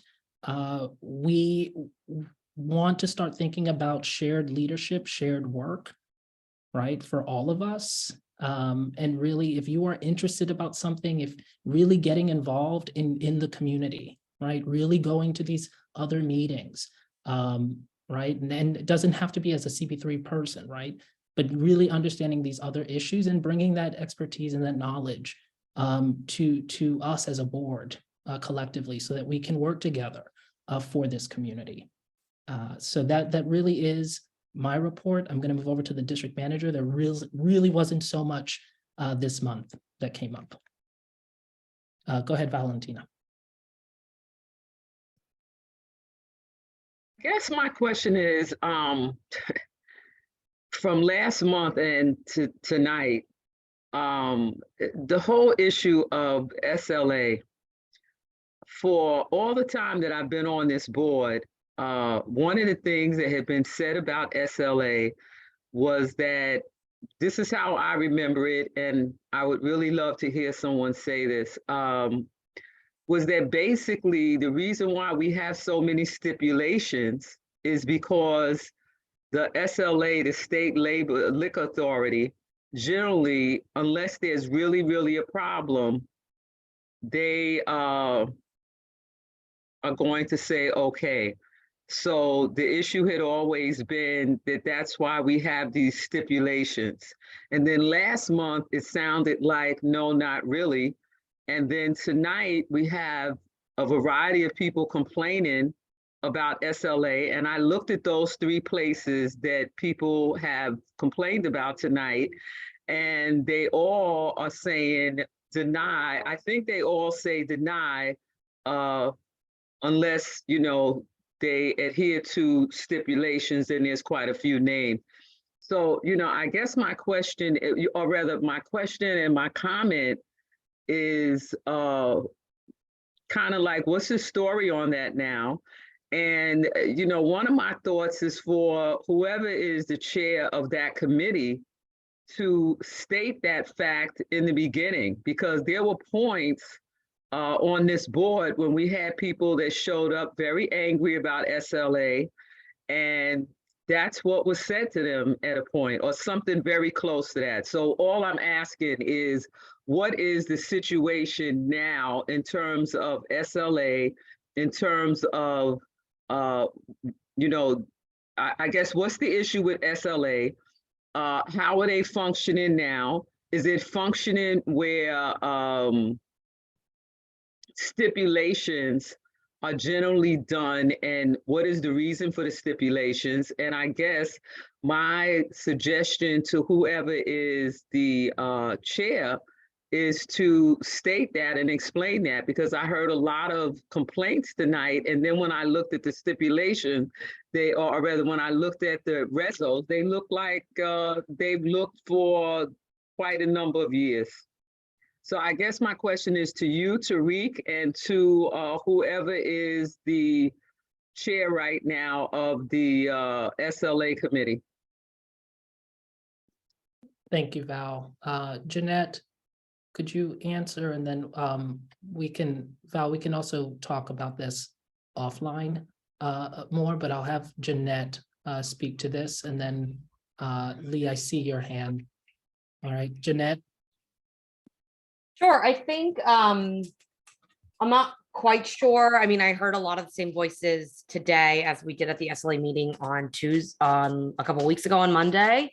And so for me, their opinions were voiced. They were reflected in the resolutions. I think they were upset with the outcome of the resolution. We might have said deny with steps, and they preferred another outcome. So that might be a part of the outcry.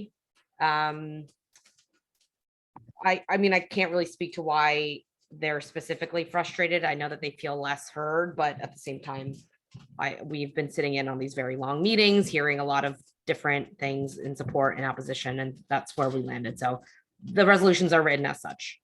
Hope that helps answer, but Valentina, you are welcome to email whoever becomes chair of this committee with your concerns. Well, no, I guess my other concern is that previously it was said, I guess my other concern is this: to explain the reason that, generally speaking, the community board goes to deny with stipulations. What is the reason for that? I thought the reason for that was based on the expected or usual actions of the state liquor authority. Tariq, shall I address? Yes, yes. Okay, so deny with stipulations obviously means basically accept, right? That we are on board with this application. The problem with and this is part of just like me being the acting chair and like not knowing maybe everything, but the assumption becomes that if a place has been licensed and has had a full liquor license, the state liquor authority is likely to license it again, regardless of the fact if we say deny. If it was just previously licensed for like an OP, then they'll tend to accept that, like they'll tend to approve it, or they might win if we say no and they go up to the board and like do what they please. That's the assumption under which we operate, which is how we've been operating for the past year, as far as I've been on this committee, or 2 years, excuse me, since I've been on this committee. So that's the I guess okay. That kind of address what you're asking. Sorry. Yes. And just, I think that one of the things is important is for you or whoever to state that, so that people understand that that's the assumption you're working on. And that's why it generally ends up denied with stipulations. I think people need to hear that, possibly at every meeting or when you begin your report tonight, to begin with that particular explanation, because I don't think people quite get that. Thank you. My only comment to that is, if you go through the meeting, like we definitely discuss this aspect of our decision-making process in the meeting live. So It's hard for me to like reaffirm it, but Tariq, sorry. You're good. Thank you. And thank you, Val, for the question. Go ahead, Lee. Hi, thank you, Tariq, and congratulations on this position. Sort of follow up on what Val mentioned. We've been hearing month after month, really year after year, from concerned members of, as you put it, the community. And we all have to remember we represent the community, and this is about community, especially the unity in community. And, again, month after month, we frequently hear, especially from residents in what's been described as the Health Square area, about how they believe that their concerns regarding oversaturation have been ignored. And we really all of us need to be able to take into consideration what those residents are going through. And it's not just feeling, but actually experiencing. So one thing I would recommend is whether we call it a walking tour or a bar crawl, but I think it's incumbent upon community board members, especially of SLA and public safety, and really everybody else, but especially those two, to go with maybe representatives from the 7th Precinct, for example, on a Thursday or a Friday or a Saturday night to experience firsthand what our community members are experiencing so that we can best be informed, so that when we hear that some organization says they're in favor of an establishment that either is a brand new establishment or has had 15 311 complaints or has been the subject of whatever over months or over years, we at least have a better idea as to what they're experiencing. And this would also include those members if they want to come out and explain and walk with us at those times. So that's something I hope you and Susan and the committee members would consider. Thank you. Thank you, Lee. I love that idea. Catherine Freed, and then we'll move on to the district manager's report. Yeah, I'd like to back up what Lee said, but I would like to say that other community boards do approach this differently. And I know, I used to be the chair of board 1. As the council member, I went to boards 2 and 3 as well as 1. And in Soho, after they got a very saturated area, like over that, certainly, I think over 25 licensed areas in a small area, and certainly violated the 500-foot rule. The board got a lot more, militant about it. It really pressured the SLA. Eventually, of course, the community sued. But I think we should talk about that and maybe see if there's some way in some of these areas, like this one that seems to have something like 46 establishments in a very small area. I mean, just on the numbers alone, it's saturated. And I think we should be, a little more militant about it, because I don't think anyone enforces the stipulations that we put in. And they just look at it as a positive. And I think that's why the community gets upset. And you can certainly sympathize with the community feeling that, no one's listening to them. So maybe we should rethink this. Thanks. Thank you. Go ahead, David. David will be our last one. Oh, I was going to wait until the SLA report, which is the last one in the meeting. I will be making 3 amendments tonight, one for each motion from the committee approving a full liquor license in and around Hell Square. These are the ones discussed during public speaking. I believe that the committee isn't reflecting the will of the full board. I have felt this for some time now. And when I bring amendments like these to overturn the committee, the full board has always voted yes for my amendments. And I hope you'll do so again tonight. I'll remind you that my goal on the SLA committee has been to improve living conditions in saturated areas by learning whether we can prevent a new license or how to get steps such as earlier closing hours when a license will inevitably be issued by the SLA. So when you're seeing my amendments, I'm assuming they'll be seconded, please pay attention to the text boxes I have at the top so you can learn more about the strategies I believe the committee should take in saturated areas. I also believe the committee doesn't fully understand these. These strategies, my explanations show how we should structure our motions in different situations and why these strategies should win at the SLA 500-foot hearings. So let's hold this until we get to the committee report. Thank you. Go ahead, Susan. Okay, thank you. So I guess I'm going to start my report with this information also. So it is not true that the SLA approves everything. They do approve most things. And what's important, as David said, a strategy of understanding what they will approve and what they won't. One of the ways we learn this is expertise over years, much of which is going to their meetings, which everybody also can watch on video. And they explain why they approve or don't approve. It's very transparent. And we can speak up there. So it's not that we just send a resolution. we have very effectively gone up there with residents. So the answer to these specific resolutions is it makes a difference whether it's an incredibly oversaturated area. So if it's 3 or more, it's subject to the 500-foot rule. We're talking about places with 30 and 40 within 500 feet.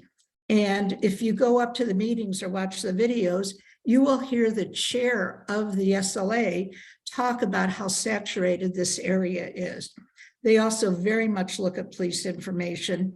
You know, the police, as I've reported last month, is actually shutting down the streets. Some of them are open streets and some not, but the police are shutting them down till 3 a.m. Because of the problems. There is crime there also. All of that is taken into consideration. And you also have to look every time there's a new SLA chair, and I'm talking about the one in Albany, you know, they change how they see things. And Catherine mentioned the lawsuits. That's a big way things were changed. Lawyer Barry Mellon changed some, and understanding the case law precedents for denials is very important when you're deciding whether to deny. Now, I will say, if regardless of what the community says, if they said this is a bad place, but it's clear it's going to be approved, I would say the community is better off with strong stipulations, whether the applicant agrees or not. But there are many cases, and particularly in very oversaturated areas, where the SLA, and the other thing that's very important is to look at the legal issues. And the issues here is that they were not continuously licensed. They were intervening businesses. And the SLA specifically says that if there's an intervening business, it's not licensed. If it's licensed without violations, they're likely to get a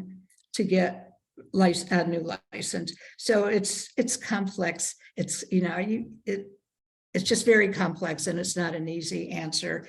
And like I said, it takes expertise, but in the Hell's elsewhere, it's pretty obvious. On another subject, similar, I'm going to just expand a little bit on what Harvey reported about OCM, the cannabis, and you know, his help has been so important. So the provisional license was given before they came to us. We were pressured to give comments as quickly as possible. We did at the end of January. It has been impossible for me to get any basic information, such as either it has been licensed or it's not yet determined. I couldn't get an answer to one or the other.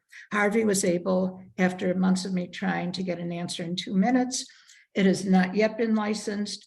The vote will be at the April 3rd meeting. So we'll see, you know, see what happens then. Just an additional little update on the 47 Mott fire. As reported, we have residents in hotels. AFI is working very hard to make affordable apartments available. You may have read about the bomb threats. CB3 has been in the news. We never had bomb threats to CB3. They were always at locations outside of CB3. They were always schools and government buildings and courthouses. We got 4 in 3 days last week, and they have stopped. So I'm hoping that does not continue. And you all the board members got an email today about a land use training tomorrow, virtual on Zoom at 6:30. It's from the Community Engagement Commission. I urge anyone that has the time to be able to do that. Thank you. Thank you, Susan. We're going to move on to committee reports. Executive, there is no vote. I do urge everyone to go watch the conversation we had. We had a very fruitful discussion about facilitation of meetings, and kind of I left understanding a bit more about our community and the issues over the years. Nothing different, probably a little bit more exacerbated because of the format we're in, but that's what I learned from Trevor. And so we are definitely, as an executive committee, going to be addressing that next month and creating some plans around that. Okay. Let's move on to land use. Jake. Hey everyone, land use had just one vote this week, and that vote was on 70 Mulberry Street, the community center there. We have a resolution that we passed unanimously, sending the exterior out to the Public Design Commission. This is just approving the outside facade of the community center. It has no bearing on the internal mechanisms, which some folks have had some comments about, I think justifiably. So I will take any questions at this time about that.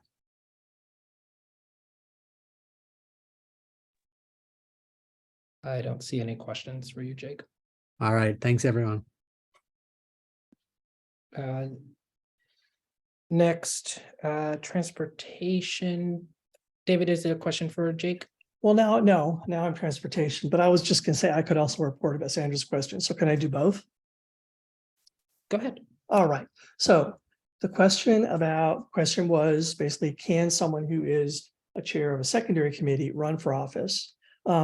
Yes, they could, but if they won, they would have to resign from their position. The sentence in the bylaws reads, no board member except the board chairman shall concurrently serve as chairman of more than one committee or concurrently hold any office while serving as a committee chair of the board. It doesn't specify secondary or primary at that point. It's one of the few places where it just says a committee. So you couldn't do both, but you could run for office. Does that make sense? Okay, if it doesn't, you'll have to reach out to me again. Transportation had. Thank you, David. You're welcome. Are there any questions, comments about those two motions we passed?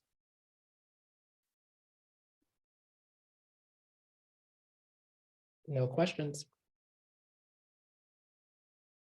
Or debate generally, obviously, but none. I don't see any. Great.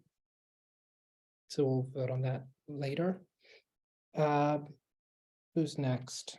Parks. Trevor. Hi, thank you. We just had updates on the flood resiliency plans, but no resolutions. So are there any questions?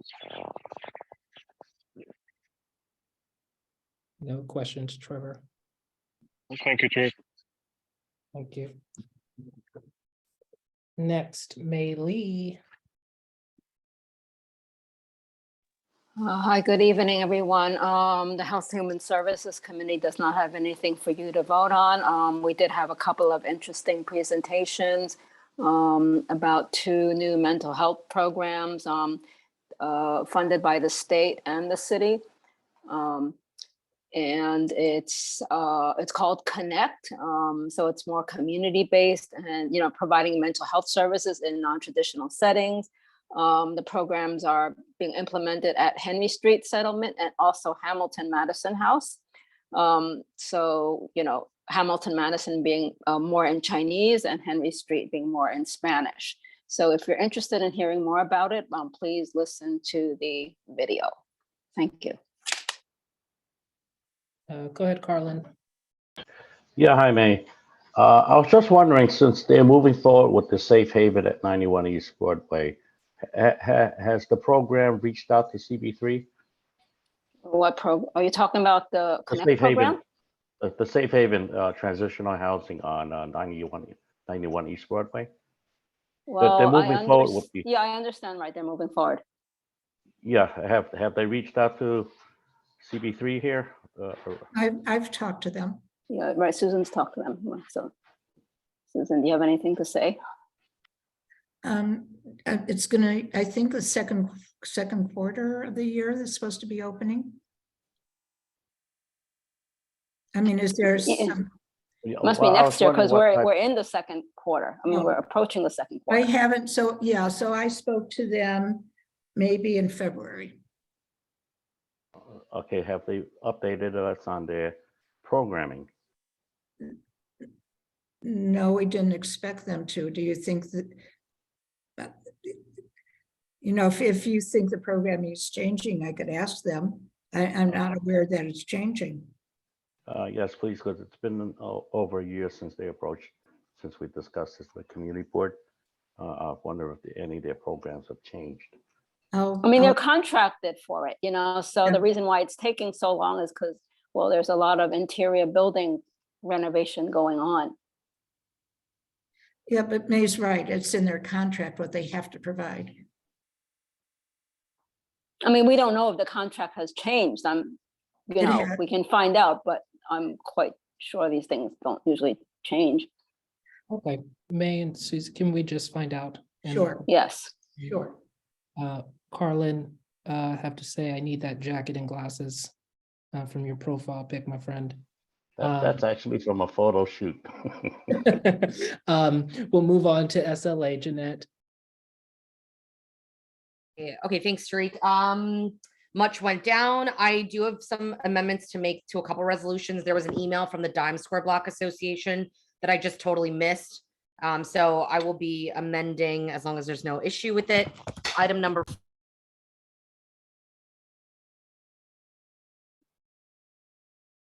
Jeanette, you're good? She was muted. Have I been muted this whole time?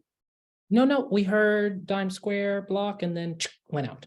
Okay, got it. Sorry about that. So I just need to add a slight amendment to 3 of the resolutions, 5, 6, and 10 with the following language. Whereas the Dime Square Block Association, a neighborhood group, emailed CB3. Jeanette, I apologize. Can I just, I do have to copy down these unless you have the language written out, and you can drop that in the chat and I can paste it. Correct. Whichever works for you. I'm dropping it. I'm just dropping. I was just reading it before I dropped it. Awesome. Thank you so much. Of course. And that language is found in other resolutions. I just didn't get to it during the meeting. So that should be added to 5, 6, and 10 if there's no opposition. 5, 6, and 10. Thank you. Thank you, Larissa. Obviously, there were some hotly contested items. I see David is going to contest them. I will say before we go on to the committee, again, we spent a lot of time at these meetings. There are 5 or 6 of us that are on SLA that sit there for 4 hours at a time. And I can appreciate that the community at this board thinks differently, but if we could hear that during the 4 hours that we're there, that would be helpful. I will also say that I am out at the late hours when y'all want a tour of the neighborhood. That's actually when I'm out, when I'm, cavorting or whatever it is that we young people do. So, I'm not unfamiliar with the conditions. I do go out. So the suggestion that we take a tour, happy to see y'all at 2:30 a.m. on a Saturday evening. Would gladly join y'all there. Tariq, do I recognize people to speak or do you do that now? I'll recognize them. Thank you. Go ahead, David. So I move to amend item number 5, which is 99 Stanton Street, to turn it into a denial. A location that has not been continuously licensed in a saturated area. Would need a second. Larissa. Second. It's been seconded. Are you accepting the motion, Tariq? We have it on the Yes. screen if you do. Yes. Can we put it on the screen? Okay, so which one is number 5? This is Stanton, or I've got 3 of them open. Stanton, number 5, Stanton. 99 Stanton. But David, what does that mean? Because I thought it says deny with stipulations. So Okay, Val. So deny with stipulations, it means we deny unless they agree to those stipulations. In this case, they indicated that they would sign the steps, and I'm sure they have, so it means it's an approval. It's a formula that we use to tell the SLA. If we just use the word approve, they don't read the rest of the resolution. We've sort of learned that. So we say deny unless the applicant agrees to these steps. Is that clear? So what you see in front of you in the vote sheet is an approval. so what are you changing it to? Well, that's what we need to see it up on the screen. Susan, can I need permission to share. Susan's working on it. Well, we can either of us do it, but I'm finding it. Thank you. What? I'm not finding, where's Larissa? Oh, boy. I'm not Have I finding. disappeared already? Tariq, are you seeing Larissa's name?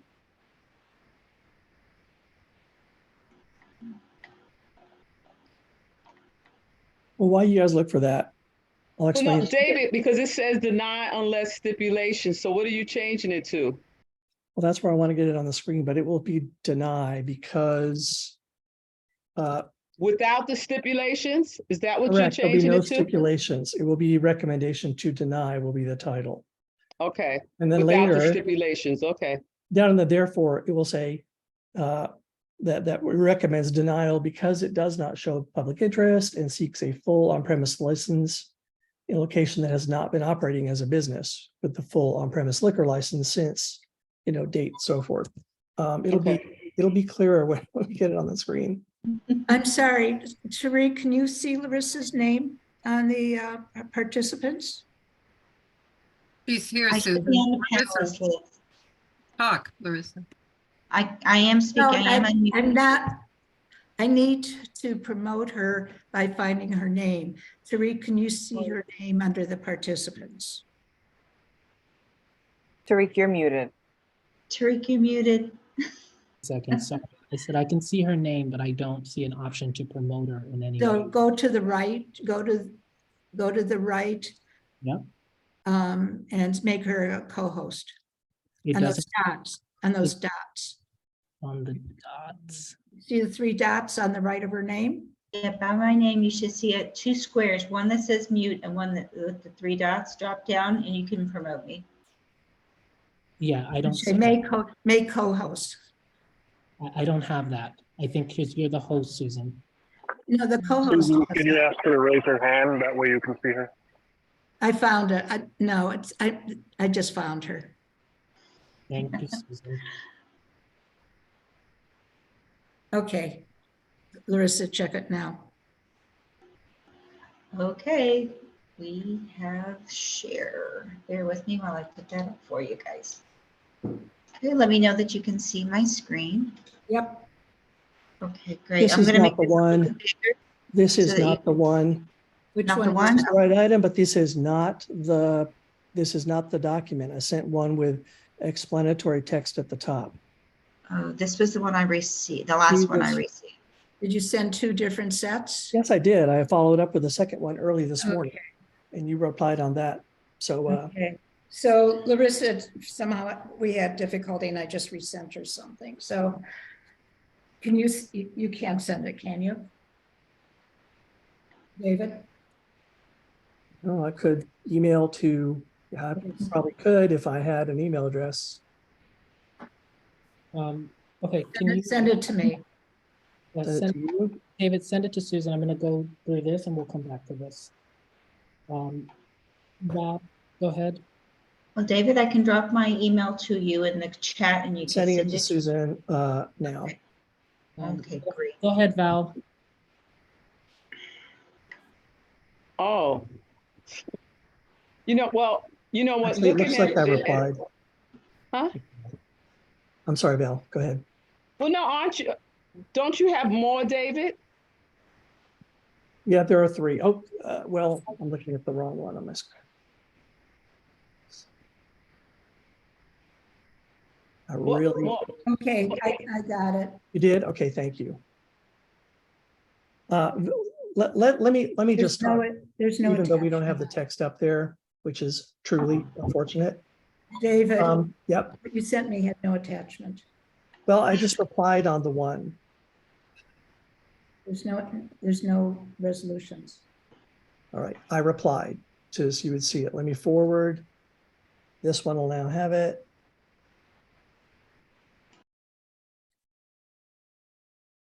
Because I'm forwarding. Okay. Okay.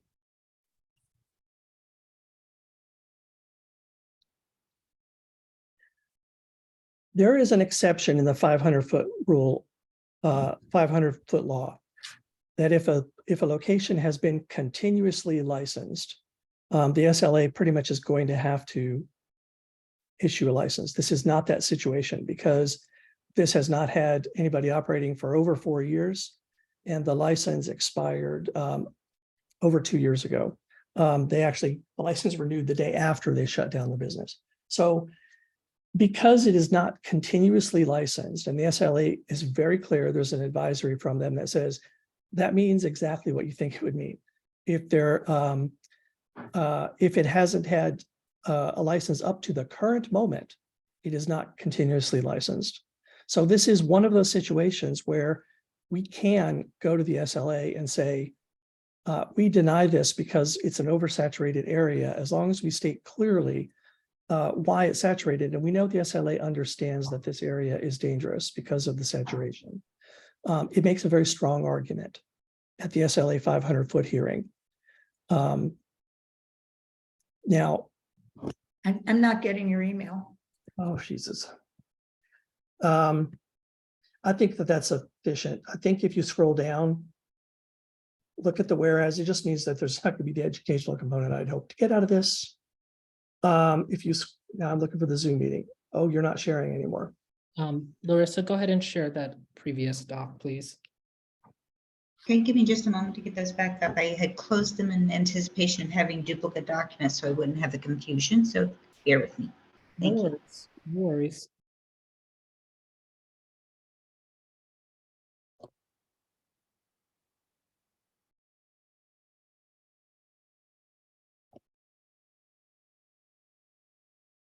Sarah, are you speaking to this item? Well, I haven't finished. We still haven't seen the thing. So I'd rather get it out there, explain why the whereases we're sticking in here, make it powerful enough to win. I had a general point, but was hoping to make it before David got into specifics. Okay, let's hold. Let's just go into this and then I'll come back.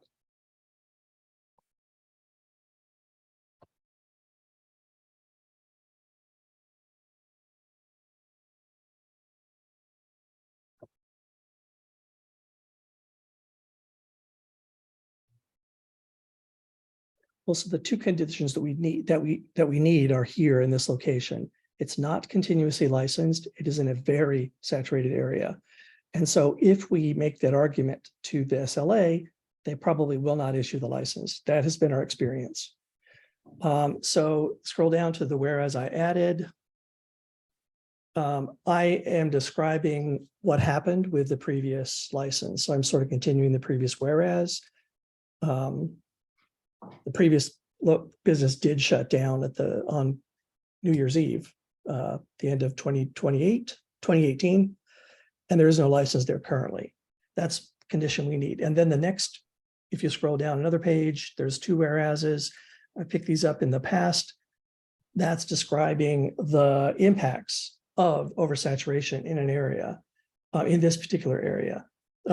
Crowds and traffic requiring street closures. I guess the second, whereas the first one is about the crime that's been happening. It's having so many drunk people kind of is attracting crime. Mostly those people are the victims. And then at the bottom, it's rather lengthy, but this is what we've used in the past, rather than, you see how we struck out, unless the applicant agrees to the steps. That was what came out of committee. It's just to deny because it doesn't show public interest in a very saturated area, restating a bit the other clauses. So if we vote yes on this amendment, we will turn it into a denial. And I'm done. Okay, thank you, David. Go ahead, Val.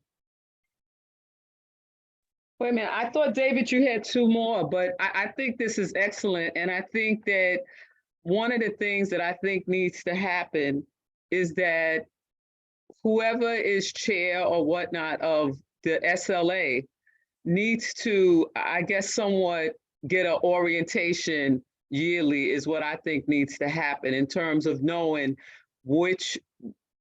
knowing how you can utilize the fact that this neighborhood is saturated to use it in terms of resolutions to advocate for denials.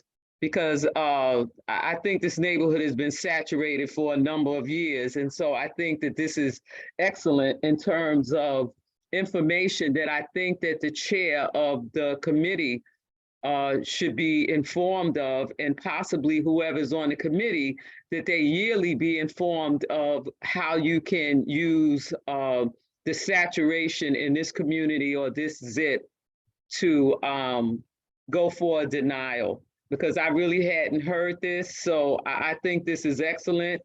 And I think this information you have here is excellent. So thank you very much. And I look forward to the community board going for some other denials, because I know that this neighborhood is saturated. So thank you. Thank you, Val. David, I know you made a amendment, so we need to talk on this amendment, the comments right now. Well, we should talk to this amendment, yes, and then vote on it. Actually, Val made a point. We could bring in all three of them, or we could do them three separately. David, aren't they all going to be very similar? No, they're different situations and different. Oh, okay. Okay. And will we need a roll call vote for these, or will this be in the final vote? Roll call vote on the amendment. Each one. Roll call. Thank you. Can we speak to the amendment, though? Yes, give me a second, Susan, because we have Sarah and Kay. Go ahead, Sarah. Sorry, no, I had a general point. It's not germane to the amendment. It's about our committee functioning. Okay, we'll come back to that. Go ahead, Kay. I first want to thank the committee for their work. I think this is an excellent amendment.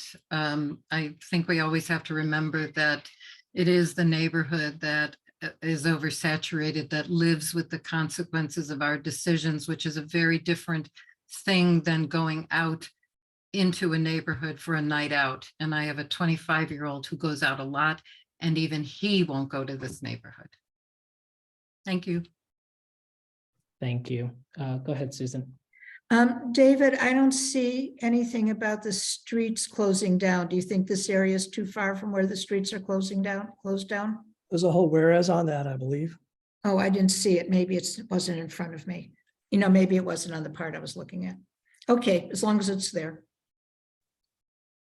Yep, it's there. I see it. I would put I think it might be stronger if we put in all the streets, that we did last month. Is that possible? I don't know which one we did last month. I think we got a lot we bit off tonight. I could look it up if you want to while we go on to the next one. Well, we need to have a vote on this one before we move on to the next one. Thank you. There's hands. Go ahead, Trevor.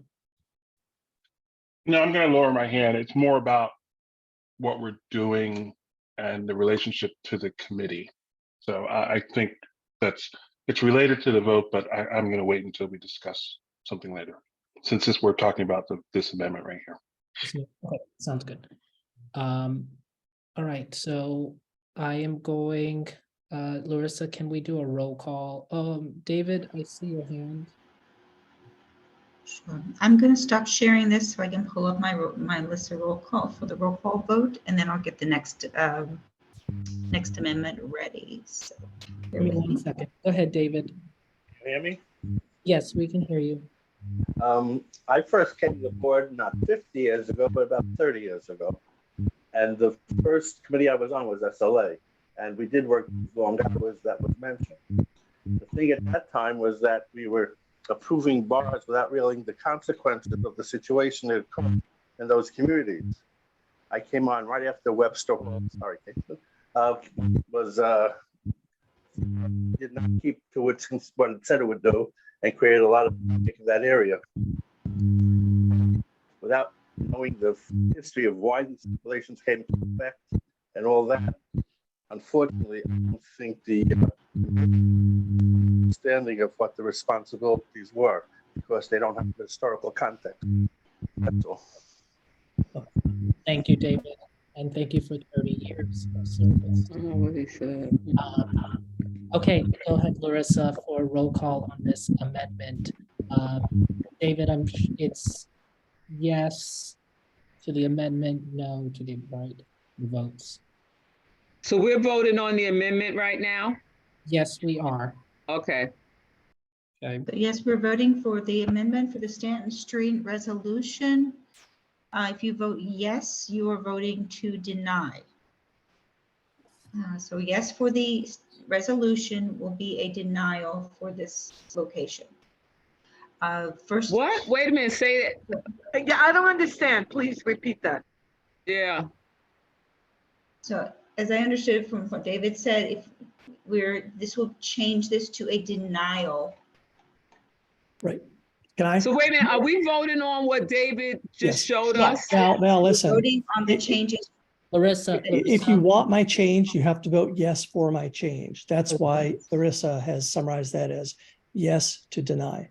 So it's yes to turn it into a denial. Okay, so all. So wait a minute, a yes is for what you put forward, David? Correct. Yes, Val. Thank you. Yes. Okay. A vote for yes. So we are voting yes to accept David's amendment to the resolution. I think that might be a better way to state that for you, Val. For 99 Stanton Street. I see a few people shaking their heads. That might have helped as well. Okay, And, so and David which item Adams, number is this? this is item number 5. Thank you. Yes to deny. Okay, David, thank you. Yaron Altman, Yes. Sarah Rose Bachu, No.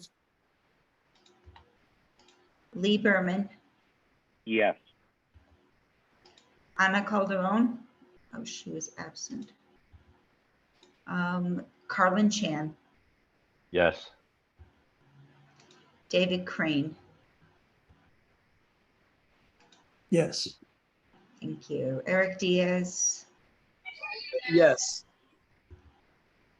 Tariq Darrell, Yes. Alistair Konomakis,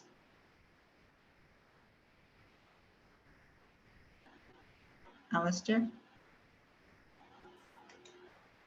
Don't see him in here. Okay. Jamie Felber is absent. Larry Fenn. Larry, if you're having issues, you can do it, put it in the chat. He's still in the attendees. He's in the attendees. So he's not going to put anything in the chat unless you promote him to He the won't. panelist. We tried. He won't take it. He won't take the promotion. My God, we tried. I'll come back to him. Okay, thank you. Shirley Fennessy, Yes. Kathleen, I'm tongue tied. Freed. Catherine Freed. Yes. Thank you. Wow, it's been a long night already. Ryan Gilliam. Yes. Okay, Deborah Glass is absent. Jake Gold. No. Andrea Gordillo. Yes. Caniel Hernandez. Yes. Herman Hewitt. Yes. Trevor Holland. Yes. Valentina Jones. Yes. Jeanette Kim. No. Michelle Coopersmith. Abstain.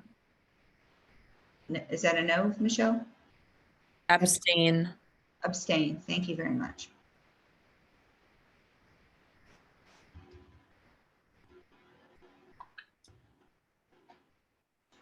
Mei Lee.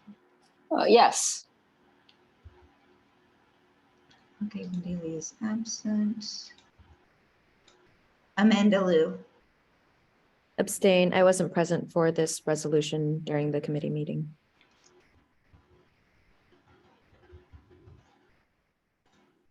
David Louis.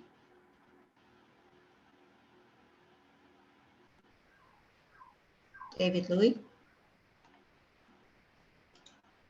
Laura Lugo. Yes. Damaris Reyes. Yes. Richard Ropiak. No. Thomas Rosa. Yes. Robin Chisholm. Yes. Heidi Schmidt. Yes. Okay. Larissa Shaneberg, yes. Sandra Strother, Yes. Danielle Tano, Yes. Josephine Velez,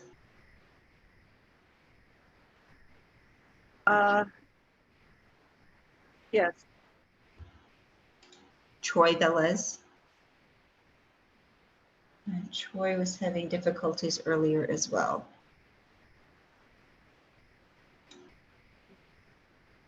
I'll come back to Troy. Kathleen Webster Yes. and July Yang. Yes. Okay, I'm going to go back to Larry Finn. Were we able to promote Larry? Yep, I'm here. Awesome. Larry, yes or no? No. No, thank you. And and Troy, are we able to get him?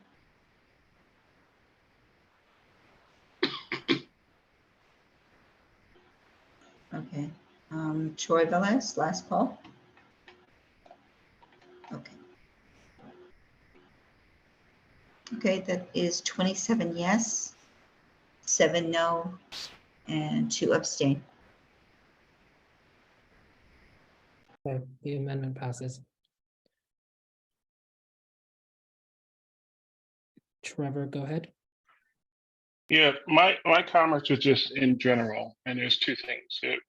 The first is that we were kind of under the belief, and I understand there are circumstances, that if we vote no, then SLA is likely to approve it with absolutely no conditions, unless there's really extenuating circumstances. So I'm going to assume there are some extenuating circumstances that SLA will not approve this, and the company or the bar will have absolutely no stipulations. But understanding that I didn't sit or attend a 4-hour meeting, the second question or second comment is that I think we need to have a discussion, because I know that committee, and being a chair of a committee takes time and work, and they put in at least 4 hours of work discussing it. And I know, it's kind of hard to give reasonings for all the votes, but we're kind of, let's just say, I don't know if we're really looking at the committee's work, if we're going to, vote no on all of these, or vote yes or no with conditions. So I think maybe the committee needs to explain itself under certain circumstances, because all that work that they put in is just going out the door at this point. That's all I have to say. I appreciate that, Trevor. I won't share my comments on this. Sarah, go ahead. Trevor, you said it so beautifully. Although you're not a member of our committee, that is how it feels to come into these meetings. Yes, we spend 4, sometimes 5 or more hours in committee considering these applications, but we also do a lot of prep work before our committee meetings. Most of us write 1 to 3 resolutions a month. I don't know how much my colleagues on the committee spend on their resolutions, but I imagine it's similar to what I spend. Each resolution, I spend 1 to 2 hours trying to find a reason to not move forward with the license, as well as the benefits of that license. So I definitely think that it's really important just to consider that. And I know Michelle has said a lot in the past, and I believe Jeanette has made the same point as interim chair, that we really would like each of you to attend the meetings. And if you're not able to attend, for you to watch the recording before you bring comments. It does, I heard Lee saying that we need some unity. It does feel like there's not a lot of unity with the committee when we make a decision, and then in full board, folks who did not attend the meeting have new comments on something that was discussed. Most applications that are contentious are discussed for 45 minutes plus. So believe me, the merits are discussed of denying outright, as well as with stipulations in those conversations. But if you don't believe me, please come to the next meeting. Thank you. Thank you, Sarah. I'm going to go Daniel, then David, and then Susan. I have not been in a while, but I have gone to many of the SLA committee meetings, and I I feel the need to do what we're doing now, what David has introduced and what Lee has spoken about, is that there's a reason why we do come together for the full board meeting and have these votes. And in this case with the SLA committee, I read a lot of these, not the stipulations, but the resolutions, and I still think that it should be like a no vote or a vote to denial, but you read through the whole resolution and it says to deny unless stipulations agreed to, but it should actually, reading it from my perspective as a community board member, not on that committee, it looks like it should be a flat out denial. And that's why I feel like this is necessary, what we're doing tonight. Thank you for that. Go ahead, David. Move to amend item number 6. I didn't give my, I didn't give my comment yet. Nice to read. Let me get Susan's comment, and then we can go to your amendment. I just wanted to give some facts on what people are talking about. So the SLA has changed over the years. When I became district manager 18 years ago, the SLA was approving everything. And if you didn't approve something with stipulations, you got a flat out 4 a.m. Catherine mentioned the lawsuit. At the same time as that lawsuit, there was corruption found at the SLA. They changed the whole administration, put in new people, and things changed. One of the things that changed was that the SLA started putting in, like if we denied something and they approved it, they would put in stipulations. The SLA would. So it is no longer either approve or you get nothing. What we do now is we'll even put in, say they won't agree to stipulations, we will put in stipulations that may not be agreed to, and the SLA has on more than a few occasions instituted the stipulations that we called for. So it's not just it's a question of looking at the facts, the intervening, they have very specific legal criteria, but things change. So because we did something 15 years ago, doesn't mean that we should be doing the same thing now. There are reasons for the changes. And, someone mentioned yearly updates. Things are updated all the time. I was on a Zoom yesterday for an hour from the hospitality allowance talking about the new temporary license and that sort of thing. So the education is, as people have been saying, it's a tremendous amount of work, but the education has to be part of that. So I just wanted to say why things have changed from many years ago. Thank you, Susan, for the context. Go ahead, David. I move to amend item number 6 to turn it into a outright denial. It's a location that was never previously licensed and it's in a saturated area. If I can get a second. Is there a second? Second. Okay. So note about the strategy here, because 107 Norfolk Street has not been previously licensed and is in a saturated area, the SLA doesn't have to issue this license. But they will if we send up the original motion, which was the conditional approval with STIPs. If we send up a denial, which is my amendment, the SLA's 500-foot ruling or 500-foot hearing will weigh saturation impacts on the community against any stated public benefit. So again, this is a situation where it's not that it was lapsed, it's that the SLA doesn't have any record of it ever having been licensed before. And we would be creating a new license if we don't amend this. I'm done. Okay, thank you. I can't remember who went up. So I see Damaris first and then Michelle. You might want to scroll down though, so they can read the addition. There you go. Thank you. Go ahead, Damaris, we see you. Hi, good evening, everyone. So I was hoping, David, that you could, or someone could give us a little bit of context, right? If at the committee, it was not a straight denial, and now that we've had this discussion, David is asking us to consider a straight denial, given the newer explanation about what FLA will and will not approve, was this brought up at the committee? Because while I do agree that it is rational to come to these meetings and sometimes review things and have differing opinions because there are 50 board members and the committees have less members. I do also understand what Sarah and Trevor are bringing up, that they spend a lot of time at committee working on these things, and it can feel, very disheartening to come to full board and have your work sort of, change dramatically. So I just thought maybe I'd like to hear a little bit about what was the level of discussion at the committee, and if this was brought up and what happened. It was Thank brought you. up. It was discussed a lot. I was outvoted. Not everyone shares the same goals and perspectives or calculation of risk.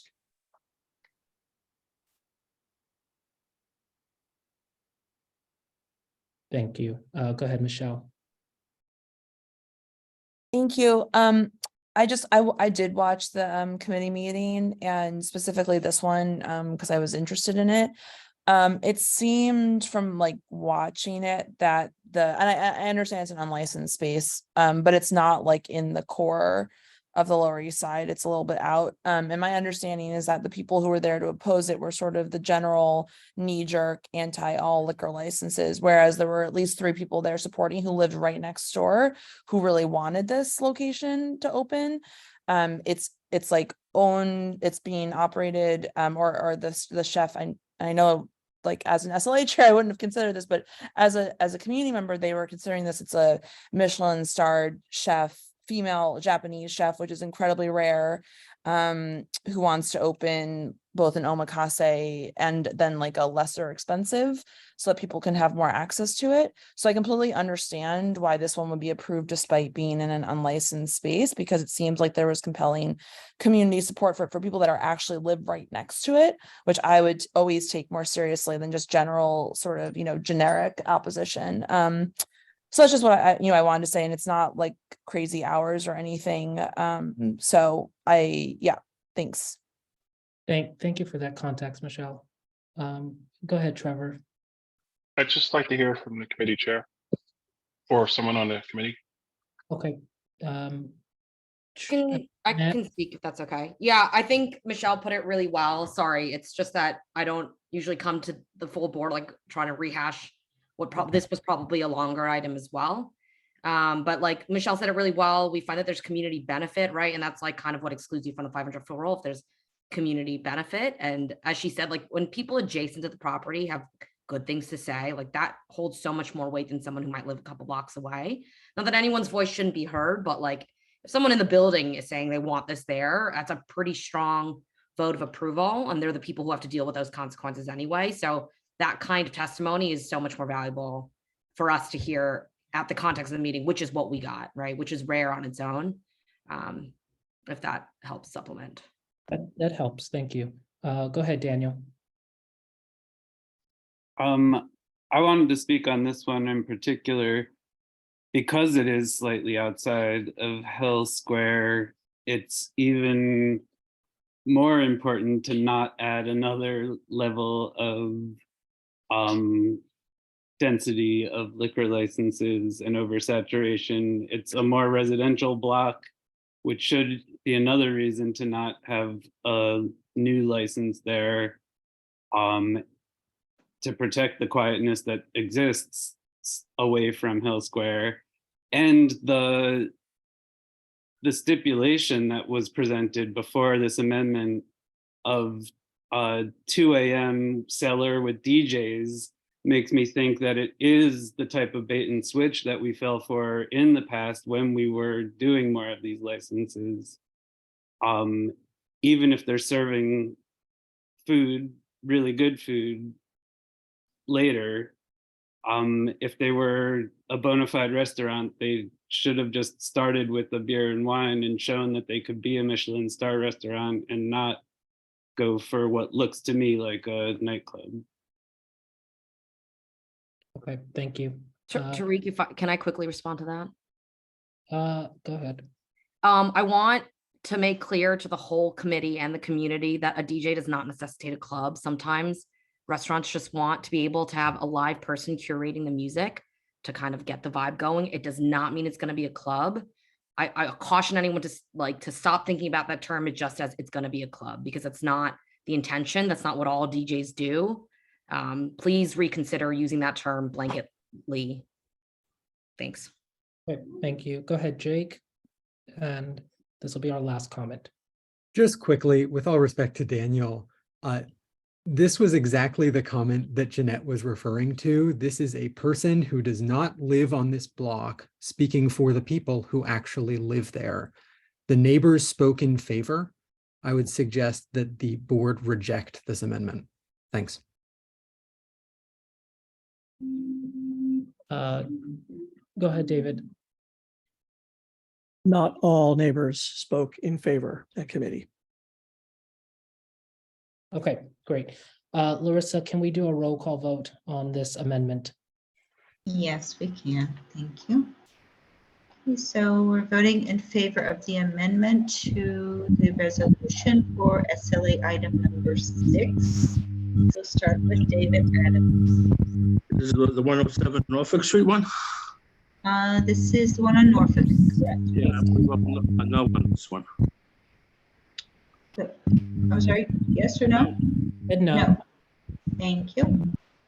Yaron Altman, Yes. Sarah Rose Bachu, No. Lee Berman, Yes. Ana Calderon, Ana, I don't think she's present.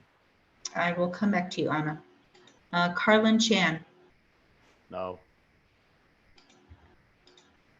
David Crane.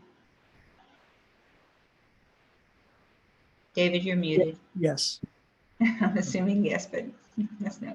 Thank you. Eric Diaz. Yeah. Yes. Thank you. Tariq Darrell. No.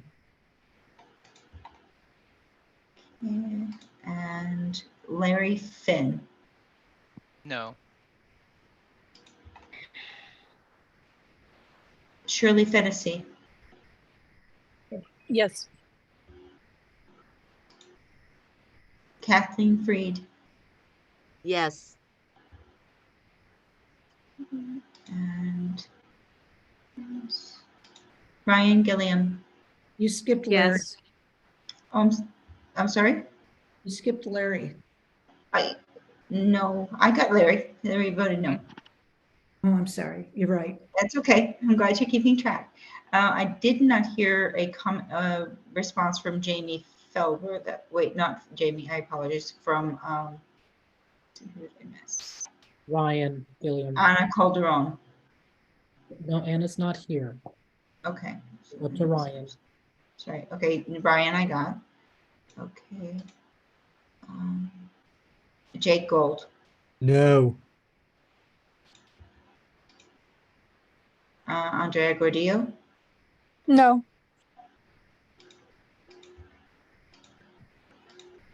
Keniel Hernandez. Yes. Herman Hewitt. Yes. Trevor Holland. Abstain. Valentina Jones. Abstain. Jeanette Kim. No. Michelle Cooper Smith. No. May Lee. Abstain.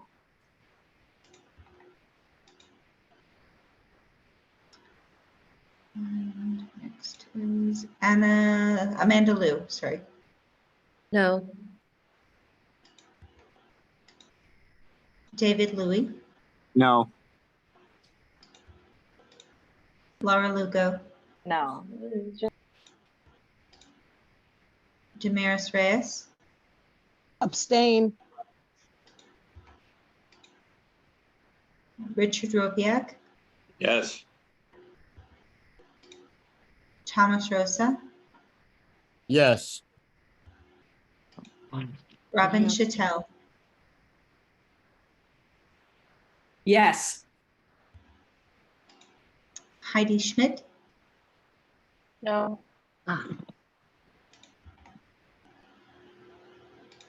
Larissa Shainberg, yes. Sandra Strother, Abstain. Daniel Tano, Yes.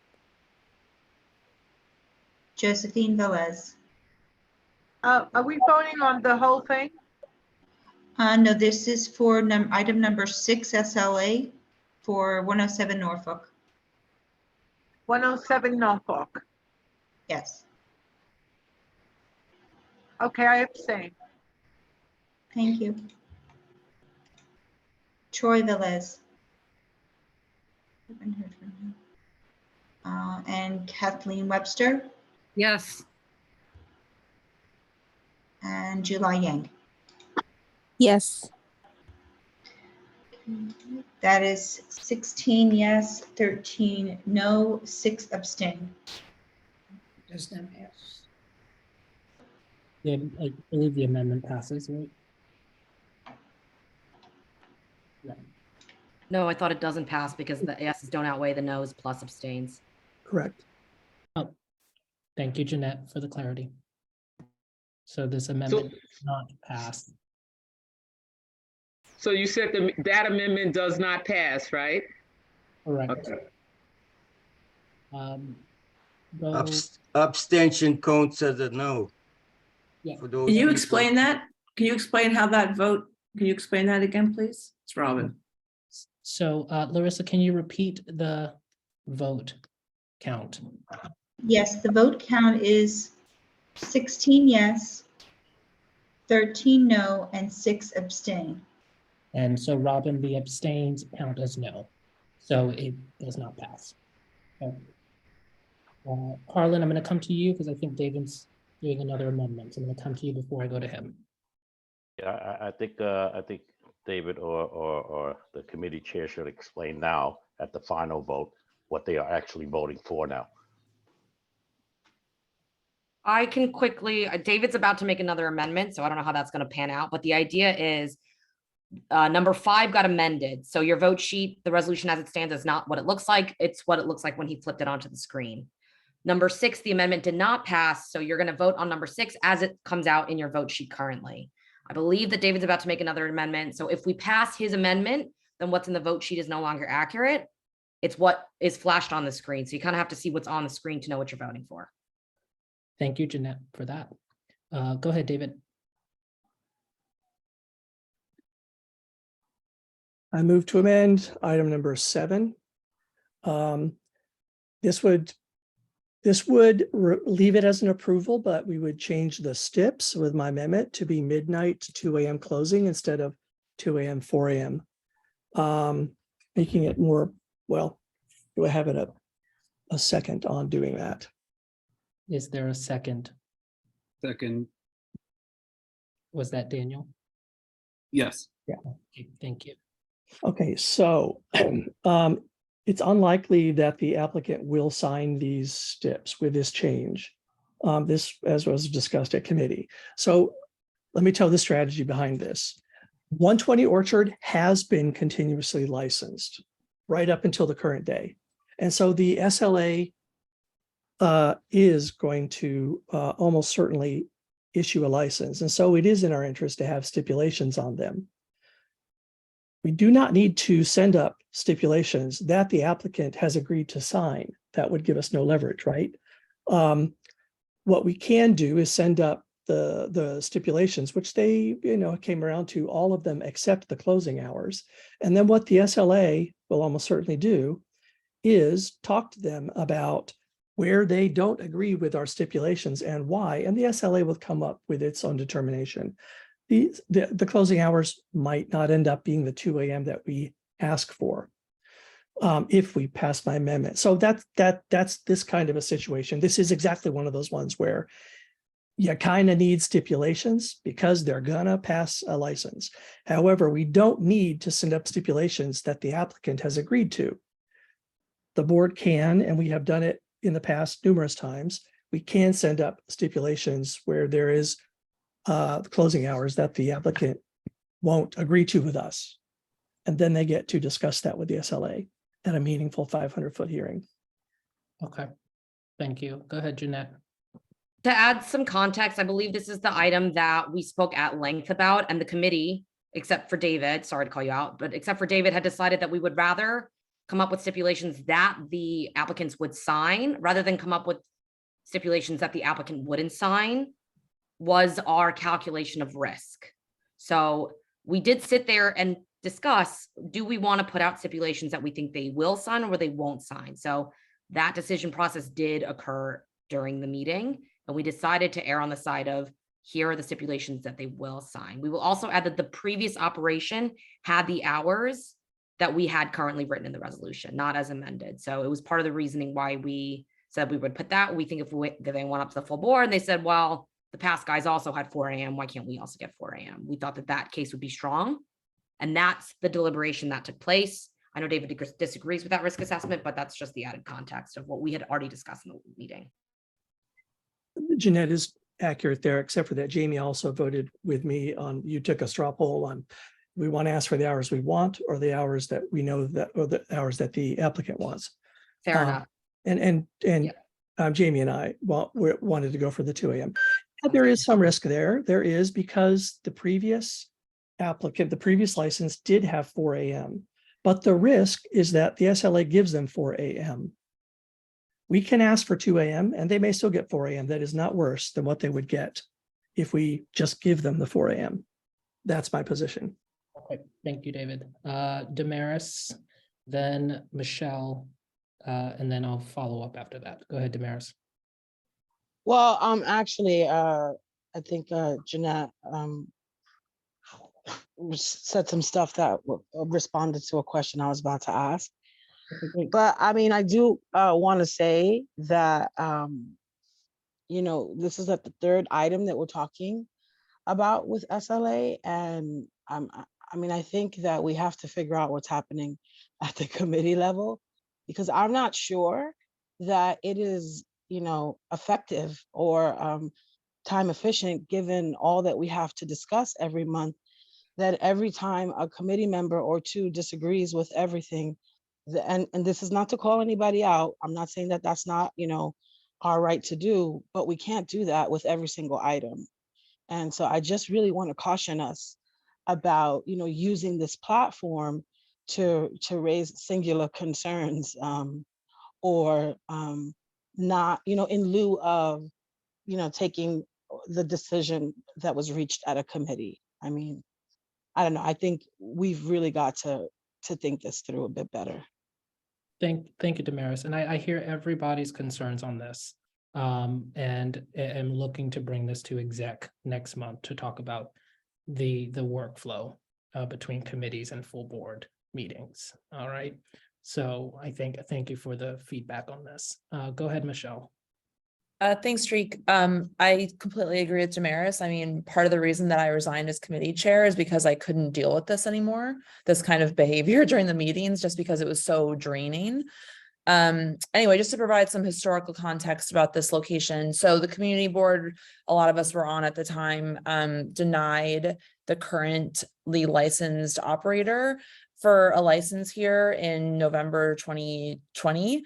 The SLA subsequently licensed it, as Jeanette said, with those hours, 4 a.m., 2 a.m., which is, I assume, why the current applicants are asking for the same hours, because they saw that history happen. So just for some historical context there, that a denial in this location, which is the saturated area that we've been talking about all night, did not work. I agree with David that there isn't a lot of risk in denying again, but just to, you know, I could have talked about this, I guess, at the top of this session to give that kind of context, that a denial in this area does not guarantee a denial at the SLA, just so that everyone understands that. But I agree with David in this particular case that there isn't like a ton of risk with a full denial, or you know, as he proposed, the changing of the hours. Because what's the worst that happens? The SLA gives them the same hours, but you do risk, I guess, like having some of the other stipulations not appended to it, because so much of the like winning at the SLA level depends upon people showing up there. And I know that Susan will do that, and sometimes committee members or SLA chair will do that, but like also community members. So it's just a lot of work. I'll put it that way. Thank you. Thanks, Michelle. I think you answered some questions because some hands went down. So thank you. Go ahead, Robin. Hi, thank you. I just wanted to say that, yes, it's difficult to go through these items at the big general meeting, and we've been asked to go to committee meetings of other committees that we're sitting on, which is hard. But I think that I would ask you, Tariq, when you have your executive meeting to talk about that I see this as more than just an administrative issue, but a much larger community issue, and that perhaps we as a community board have the responsibility to do our due diligence to bring in other people now to talk about this issue, which is the oversaturation of liquor licenses in our community. I live near Norfolk Street. It's not about who lives on the block. It's about who lives around the corner from that block and down the street from that block, and who's getting the drunk people throwing up and making noise. So perhaps we have to think as a community board that we now need to maybe bring in our city council members, our borough president, our assembly people to really re-examine the SLA and how we because just individually working on one individual request at a time, sure, that's the job you all do, and you do a very good job at it, but I think this is much larger than just deciding yes or no on a particular application.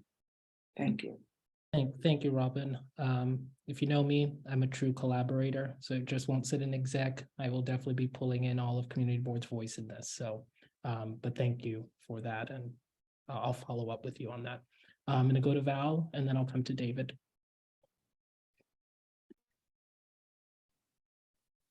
I think Val put her hand down, so David, go ahead. Yeah, I just want to point out that this is a very different kind of denial than the one that we did for the Stanton Street. This is denying because they don't agree to the steps, and the steps will be right in front of the SLA. That's why this one is negligible risk. It's not the other one. We did not provide any steps. We just said deny it because it's such a terrible situation. That's all. Okay, Jeanette, there you go. All right. Yeah, I was just gonna say, I mean, there's always a risk that they just do whatever they want and they get no steps. And I think that's the risk that we were kind of calculating against. I just want to make clear that this was discussed at committee, and I caution anyone to kind of go back to that and see what the discussion was. Thanks, Jeanette. Okay, Larissa, let's do a roll call vote on this. Okay, thank you, Tariq. Let me get that up. Okay, so we are voting to the amendments for SLA item number 7. This is 120 Orchard Street. David Adams. And wait a minute, this would be to add those things in blue? Yes. The stipulation, and I'll roll back down to that so you can see that while we're voting. Right, so in blue is different, is what's changed from what the committee voted on. Yes. So we're voting to go hours. against what the committee voted. Okay, I got it. It's the hours in bullet point 2 or whatever that's called. So we vote yes if we want the hours short, correct? Correct. You have actually 1 second. If the applicant is not going to sign these, then we need to say because, or should we leave it unless? Susan, I'm sorry, guys, but we have to have one more amendment on this. And my amendment. Susan, are you around? Yes, it should always be to deny unless. However, I just want to say, because sort of a different procedure, what I guess I would have to do is send them the new stipulations and give them an opportunity to sign if they are changed. Okay, so delete the words because and did not agree here. It will still, in fact, just reject. You do a reject. No, I would say to deny unless, and then say, what I'm saying, Susan. So we need to delete the phrase where I've added the / because and the / did not agree. Correct. I would leave in the applicant did not agree to these Unless the applicant did not, or because the applicant. I'm sorry. You want to make it clear that there's only one thing that wasn't agreed to, and that was the hours. Because the applicant did not agree to the closing hours in the following sign. So To close get it. rid of, so undo the change, get rid of the word unless and the slash. Because the applicant, Did not agree. and then get rid of the agrees and the slash. I would say stipulation number 2. To stipulation number 2 in the following, to stipulation number 2. To close at 2, at 2 a.m. They'll be able to read it. Number 2 in the following sign stipulations. That there you go. Okay. And at the top, the title. Oh, wait a minute. I thought you just came up with this. Were they asked about this? Yes, they were asked about it. They said they were not willing to do 2 a.m. I'm sorry, Oh, okay. jumping out of turn, but they signed the stipulations that we had already given them. So it seems, I don't know if procedurally correct to just say because they did not agree to stipulation number 2. They have to. Although it was- The board changed it. Well, if do we not give do- these stipulations for them to sign and then formally disagree, or? Give me If one. the board changes it, the Susan. stipulations are no longer in effect. Susan, give me 1 second. Sure. Okay, you're having cross conversation. All right. So Jeanette, can you repeat what you just said? I think my concern here is that they did sign the stipulations that we've already sent them, which is mirroring the resolution before it got amended. And so they've already signed it. So they already did agree. And although they verbally disagreed during the meeting that they wouldn't go with that stipulation, it just seems like we should be sending this stipulation out again to get rejected by signature before we say, because the applicant did not agree to. Because we don't write this language until after they've disagreed formally with signature. So that's my concern, like procedurally. Okay. So can I say you're right? They won't get it will not be sent out. They would get the new stipulation and have an opportunity to sign it. And if they sign it, then it would become an approval. But what I And don't why understand that's here is tabled if they Val, weren't, Val, I need everybody to raise their hand. okay. Okay. All right. Carlin, go ahead. All right, so I'm a little confused here now, but so are you saying that the applicant signed the stipulations or did not sign the stipulations, or that they signed part of the stipulations? I'm picking up that they signed they agreed to everything except for the closing hours. All right, so Sorry, may I address? Go ahead, Jeanette. They already signed the stipulations that said 2 and 4 a.m. They the stipulations went out, they signed, that's the resolution that was written and submitted for the vote sheet. Now David is recommending that we amend this so that the hours are 12 and 2. My rejoinder was that I think we should send this out to them to sign again and maybe take, I guess my best idea is to take this off the agenda this month because we really shouldn't be voting on it until the applicants have seen the stipulations and then formally said we're not going to sign it. Because now we're changing the resolution, but not mirroring that in the stipulations that were sent out to be signed. So that's Jeanette, true. You're changing a contract after the applicant's already signed it. okay. Contract. It's not a contract because the board hasn't voted on anything. It's not a contract. Okay. Sarah, Val. Go ahead, Sarah. Just my only point is, just because the applicant, declines to agree to the stipulations in committee, just adding on to what Jeanette has said, there's, there could be a chance that they change their mind and are willing to do these hours. I don't know. So just wanted to clarify why I agree that we shouldn't put that they did not agree in this resolution, or if we choose to do that, then we should have it on the agenda next month after we confirm whether they have chosen or not chosen to adjust the hour. Okay, go ahead, Val.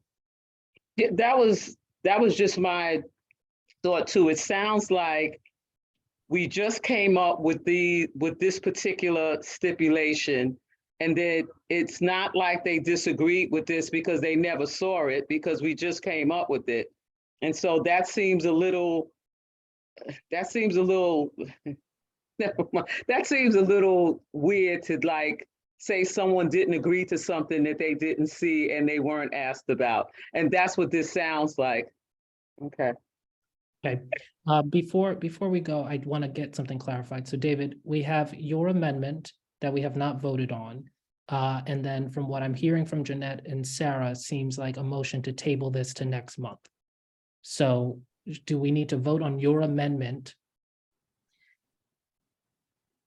Well, Can I, before we talk about the procedure, let me say that we did discuss 2 a.m. at the committee, and they definitely said they would not sign that stipulation when it was offered to them at committee, and pushback, extensive pushback on it. Now, will they sign it or not? We don't know. If they did, it would be pretty obvious that they came around and agreed, and then we would be supporting it because they now have done it. I almost feel the original language made that a little clearer, but I don't think that there's any problem with that. I will also say that we have done this in the past at full board, this exact kind of a thing, and we just pass it, we send it up. I don't know which version of language you use. I kind of feel that's a little bit of unimportant. I do know that we can't just bring this back to committee next month because that's too late, unless we get a firm commitment from them to come back to committee, but I don't really want us to do that. First of all, they won't have to come back to committee unless they promise to. And secondly, that would be a waste of the committee's time.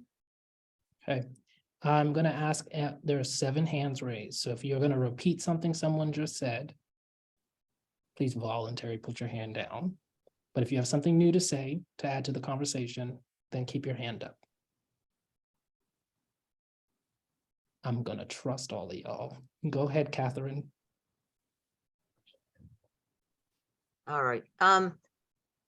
Well, Susan was going to talk procedurally, but David answered part of my question that if it's going to come before the SLA board before next month, whatever we do will be irrelevant. So we're probably going to have to vote for it now.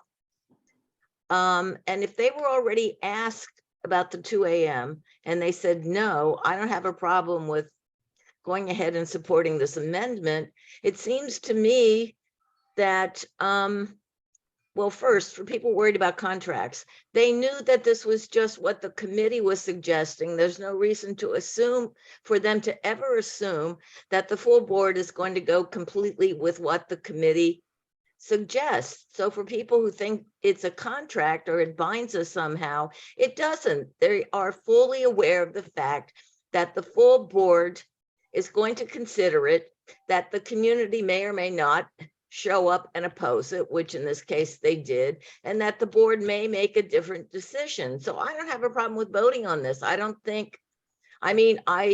appreciate the hard work that the committee put into it, but we still have a chance to, as a full board, to vote on it. And I think we should, because otherwise they've already said, the owners have already said that they're not going to agree to it. So they're not going to agree to moving the vote at the SLA or asking for a delay at the SLA.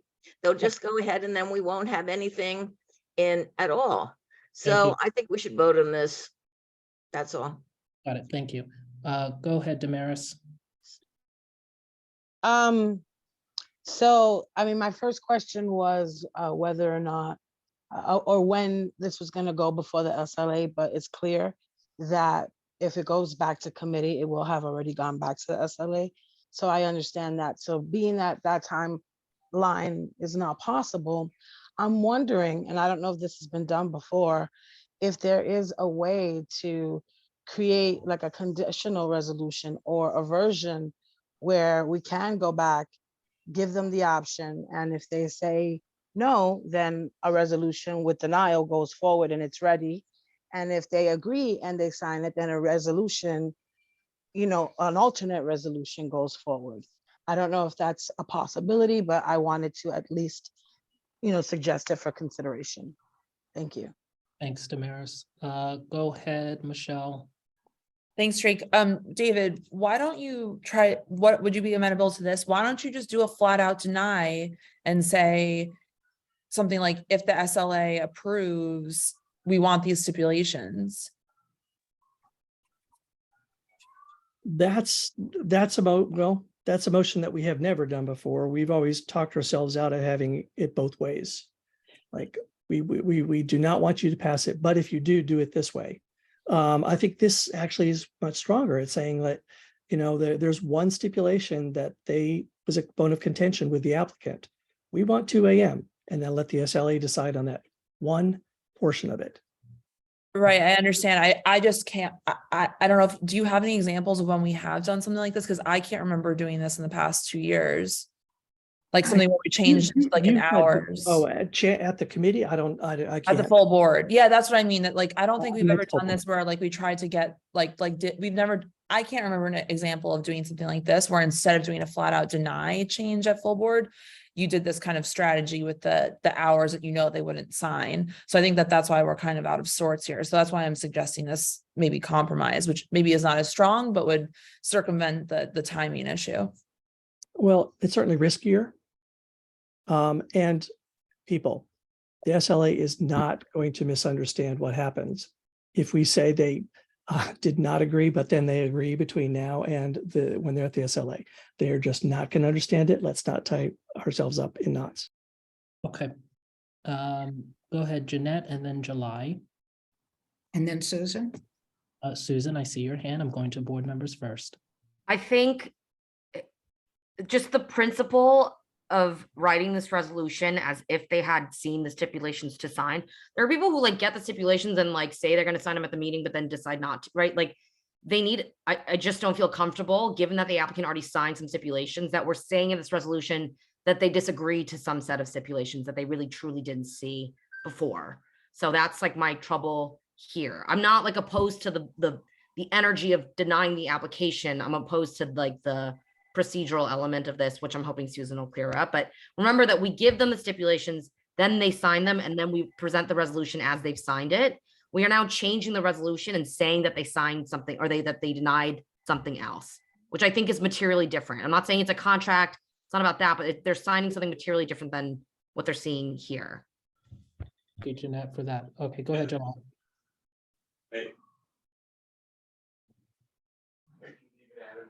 July. Hi, thanks.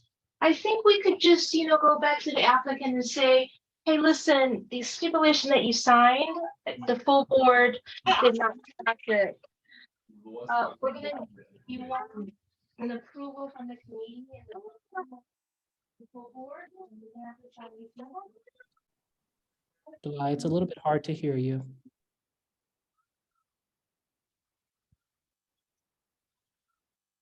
Okay, go ahead, Susan. Okay, so first of all, the fact that they signed stipulations is kind of irrelevant because everyone understands, all the applicants and the SLA understand that the board has not done anything until the full board votes. We can just say to deny. So he was given the option for the early hours. He said no. That's different. That is different than sending the stipulations. So you can you can do what David wanted to do first, which follows the general procedure we've always done of say deny unless and deny unless, and then say applicant would not sign, would not agree to the earlier hours. There is no risk to the applicant because the applicant can tell the SL. That we are proposing. Those people get screwed. Richard, mute. Can you mute you, Richard? Thank you.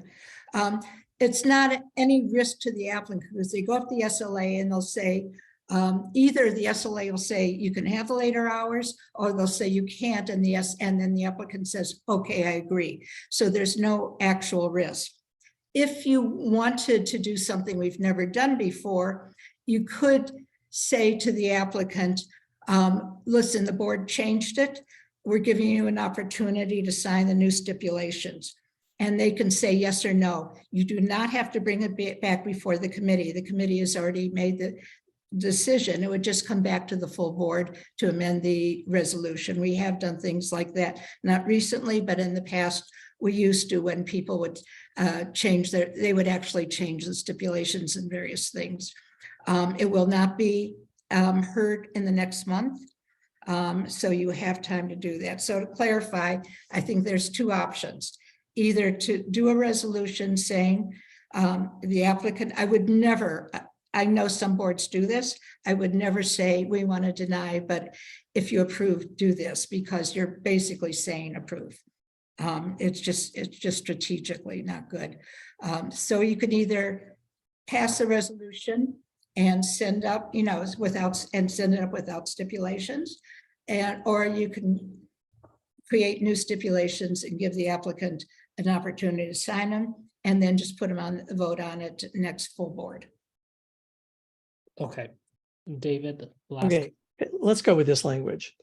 I'm going to mix it up here a little bit. It's going to be the original plus, unless the applicant agrees to the following signed notarized stipulations, period. That's the original language that was there. And then instead of the word that, we would say at committee, the applicant would not agree to stipulation number 2. That makes it very clear that if they agree to sign the newer stips before the SLA, then we have given them approval. And if they don't, then we have explained to the SLA what they wouldn't agree to at committee. We'd explain that the only sticking point was item number 2. So we can go back to the original language and add a sentence there instead of that at the end. The sentence would be the applicant would not agree to stipulation number 2 at the committee meeting. I think that'll make it very clear, and we can stop talking about it and go to. And I would just change the title to reflect whatever happens after we contact. Yes, exactly. Larissa, are you able to make those changes right now? Type the last sentence right in here. It would be the applicant would not agree to stipulation number 2 at the committee meeting. And this is going in the same place where we were making the changes, taking out the unless and the agrees. Right, but you revert to unless, you revert to agrees.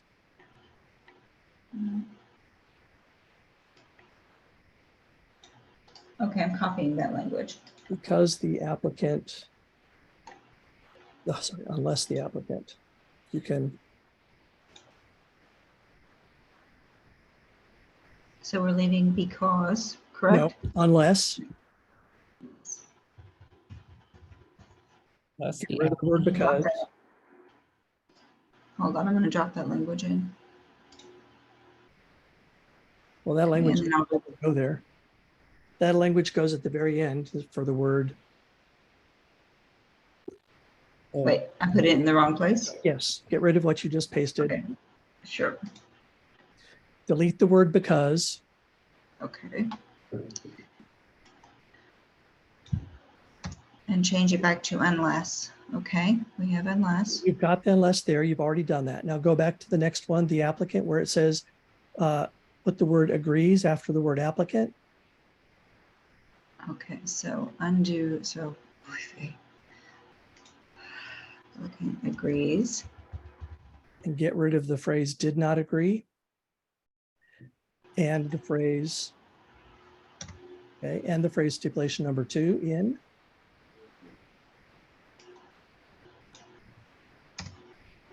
Okay, delete the word, we'll put a period after the word stipulations. Oh gosh. Delete the word that. And now paste the sentence that I put into the. Great, okay. Okay. Okay. Looks a little messy, but it gets the job done. Well, it will be cleaned up. And now go to the very top. Let's see Yes. what the title says, and then we can go to a vote on this. Yep. Correct. It's okay. Okay. Um,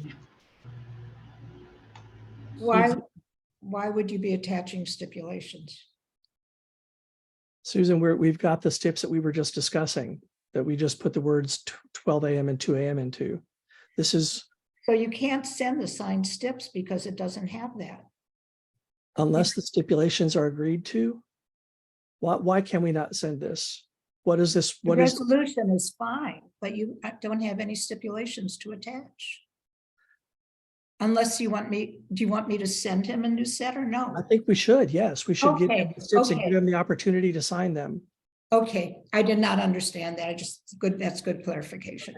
So we will make up new stipulations. It'll be exactly the same, except for the hours.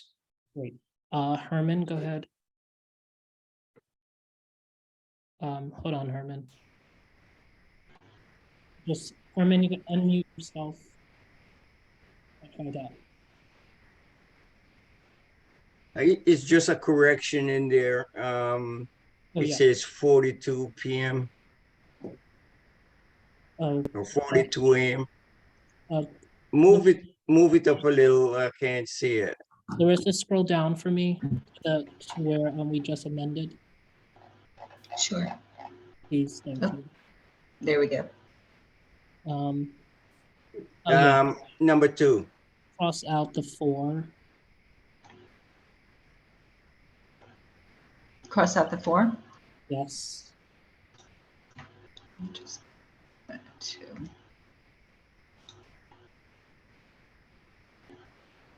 It's 2 a.m. I crossed out the 4 and the 2, and I just put a 2. Sorry.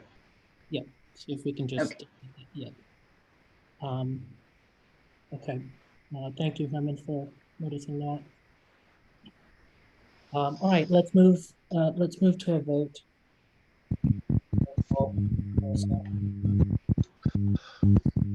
Okay. Starting with David Adams. No. Sorry. It's okay. Yaron Altman. Yes. Sarah Rose Bachu. No. Lee Berman. Yes. And Carlin Chan. Yes. David Crane. Yes. Eric Diaz. Is Eric still with us? Eric? Okay, last call for Eric.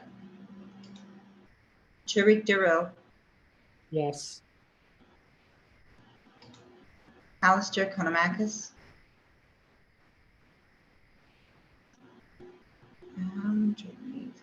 And Larry Fenn. No. Shirley Fennessy. Epstein. Abstain. Thank you.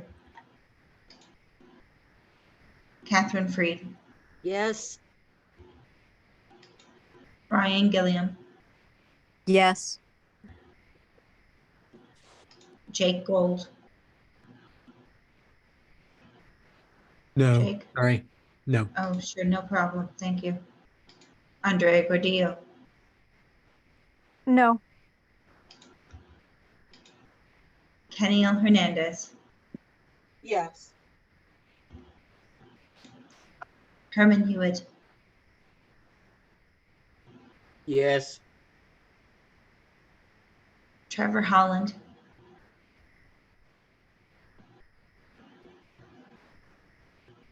Trevor Holland. Okay, I don't see Trevor responding. Valentina Jones. Abstain. Thank you. Jeanette Kim. No. Michelle Cooper Smith. No. Mei Lee. Yes. And Amanda Liu. No. David Louie. No. Laura Lugo. No. Damaris Reyes. Can you just repeat the address for me? I'm so sorry. Oh, no problem. I can repeat that. So this is, I have it up on the board. It's 120 Orchard Street. No. Richard Bropiak. No. Thomas Rosa. Yes. Robin Chattel.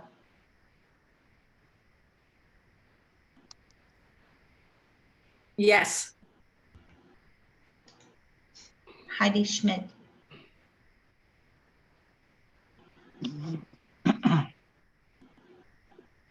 Heidi Schmidt. Arnett, okay. Larissa Shainberg is yes. Sandra Struther. No. My gosh, sorry. I'm a yes. This is Heidi. Oh, thank you. I got Sorry. you. Heidi. And so you said you were a yes, Heidi? Yes, correct. Thank you very much for confirming. Danielle Tanow. Yes. Josephine Velez. No. Troy Velez. We have Troy. Kathleen Webster. Yes. And July Gang.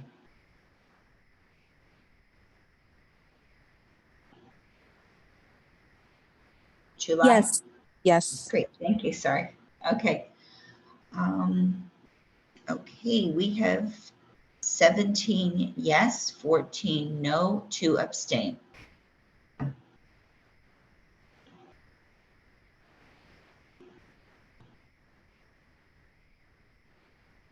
Sorry, Lucy, say that one more time.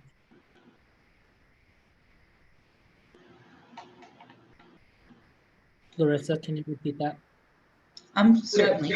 Does that The mean vote it passes? is 17 yes, 14 no, 2 abstain. This amendment passes. Okay. Thank you. Go ahead, Jeanette. I'm presuming I'm closing out the SLA portion. I think my last comment is like, I again appreciate everyone's feedback.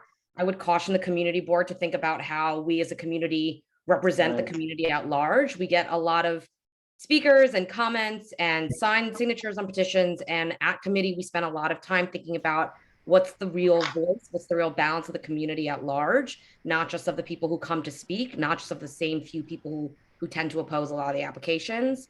That is part of the thought that we put into these vastly long meetings that we have at SLA. So please, to the people who say they feel like they're being ignored, I have to caution them to think about the counter opinion as well, that there are other parties with differing opinions. I think that gets kind of lost in the fray here. So thanks. Thank you, Jeanette. David, go ahead. Yeah, I would encourage everyone who, voted with me and share my goals to consider joining the SLA committee. I can't do this by myself, not for very much longer. The committee needs some balance. Thank you. Herman, go. The statement, not David's statement, but the statement that was made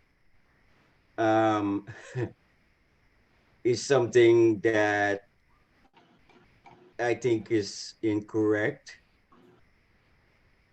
CB3 over the years that I have spent on SLA, probably longer than some of the people who are on the earth been born.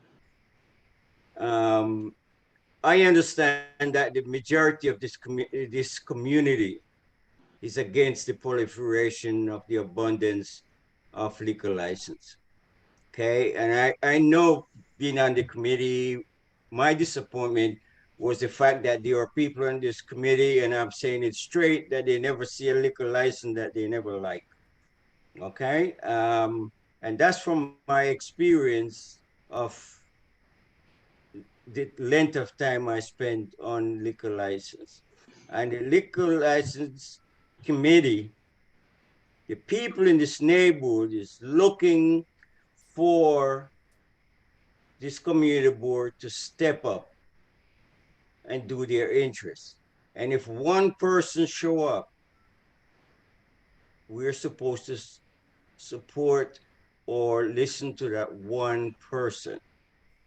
And we cannot say that there's a liquor license that is outside of any location. We represent CB3.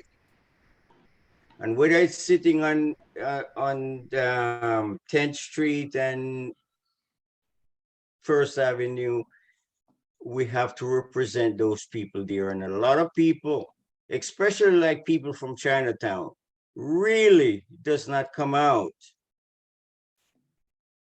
to oppose liquor license that is creeping into Chinatown.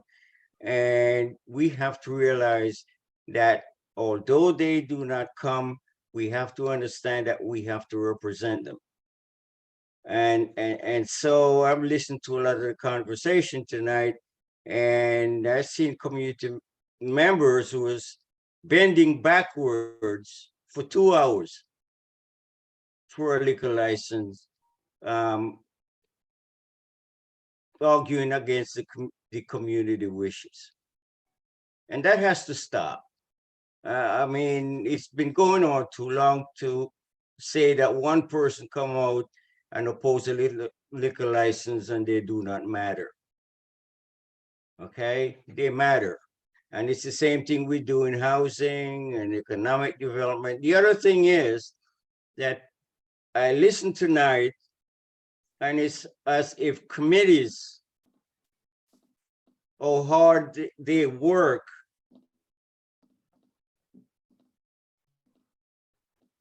makes it so that the full board cannot make a decision. Their full board has make a decision where we approve, where we denied stuff and they approve it, and we didn't approve stuff and they deny it. That's a function that community boards do, and people have to learn that, and don't take offense to the fact that the full board overturned the decision that is made at committee.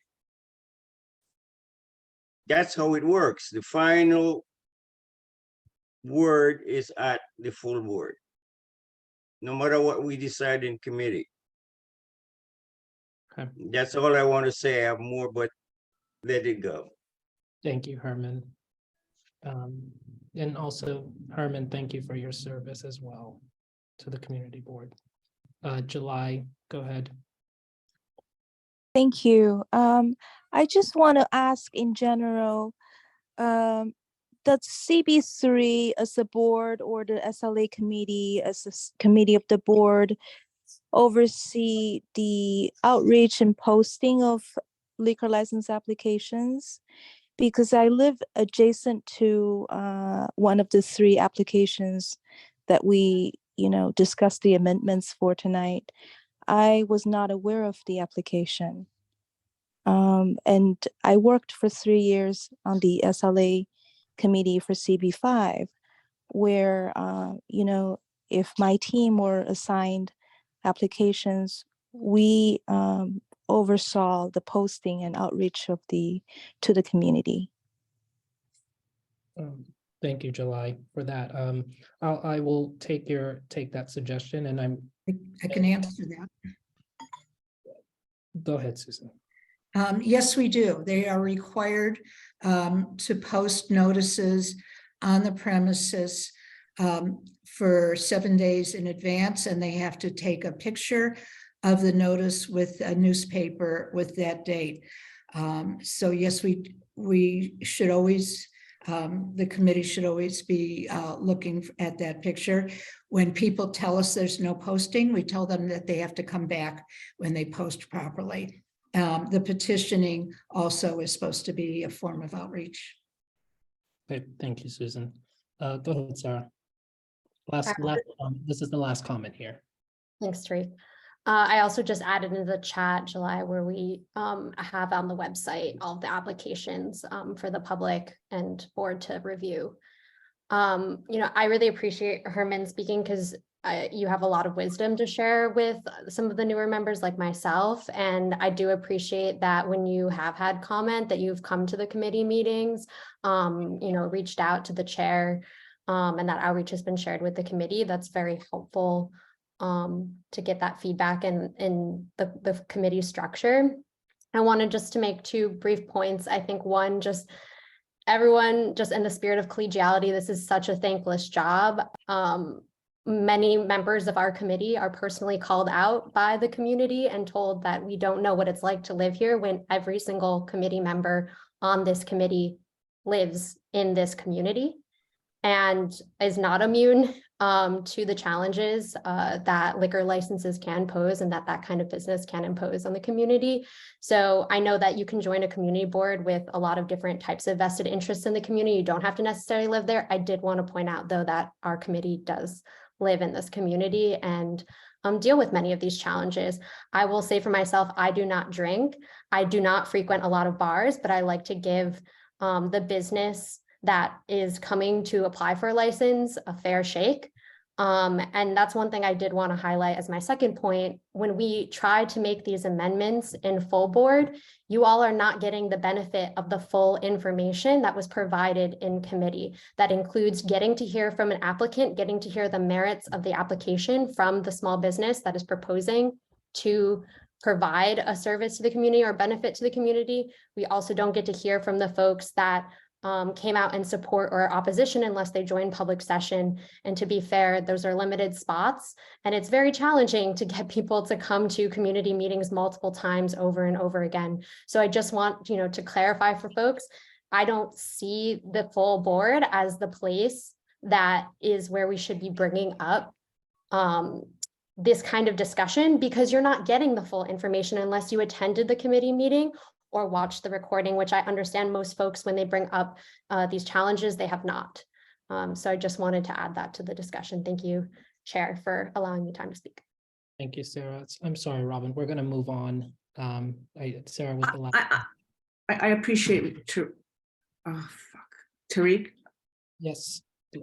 I'm sorry. I appreciate your being in charge here, but I just have to say, when board members are speaking against other board members, it's really disturbing. And if the protocol is that that the whole board signs on committee voting, then it's up to the committee members to make their vote sheets make sense to us. So Robin, I just find that disturbing. Thank you. Yeah, no, I hear what you're saying. I don't think anybody was talking to any board member and specifically, right? I think the discussion tonight, I think, is extremely important, right, for us to be having. And as in just my reflection over the past couple of weeks, I do want to honor the committee's work, right? And I spent the entire meeting sitting in that meeting this past month and got to see the work. And I've spoken to every single committee member, and I know the work that it takes to prepare for those meetings, right? And every committee chair and every committee I know spends 2, 3 hours, 4 hours in meetings, some months vary, right? But we can all attest that SLA sits in every month. It's a 3-4 hour meeting almost every month, right? And so if we can just acknowledge that and honor that, but this is a true conversation that we need to be having. And so I'm taking this, I hear it. And Herman's perspective and Rich, right? All of those perspectives are very clear. I also think that it's important to have these discussions at full board, right? And for us to weigh in. I agree with that as well, right? But I also think that we have to have more empathy for each other's work and recognize that we all decided to serve, to do something good for this community, right? And we all have different approaches, but we just got to come together, and we have to have these discussions in order to do that. Right. And it's best to have them here, right? It's more transparent, right, than having them offline. So we're now held accountable that we have to do this work together. So thank you. Landmarks meeting was canceled. So there's no. Yes, it was canceled. Yes, but I just want the board to know that what happened was that the applicant failed to give adequate public notice. So he was on twice. Last month, they didn't give any public notice at all, didn't post anything. And last month, this month I visited, and they posted only inside. So that was not, that didn't meet the requirement. So the meeting was canceled. Okay, All right, thank you. Thank you for that context. You're welcome. Before we go into adjourn and roll call, Val has a report on the World Trade Center advisory. No, you know what? I can do that next time. It's 10:30. Thank you, Val, for sparing us some time. Larissa, let's do a roll call to adjourn. Certainly, and I second that. Thank you, Val. I've still got a lot of work to do before the end of the night. So we're starting with David Adams. No on the number, I think it was 7 of the street. Sorry, David, you're breaking up. No on which one? Orchard Street. I forgot what number it was. Orchard Street. I'm looking out for Larissa, David Adams is no to Orchard Street. Orchard. I think, yes. Yes, everything else. Okay, thank you. Okay, bear with me 1 second. The spreadsheet's gotten very big tonight. Okay, Yaron Altman. Yes. Sarah Rose Bachu. Yes to all except no on SLA 7. Thank you. Lee Berman. It's yes, except no on SLA items 2, 3, 6, and 7. Thank you, Lee. Ana Calderon. Not here. Anna's not here. Oh, sorry. Anna's not here. Carlin Chen. No to transportation 2, yes on everything else.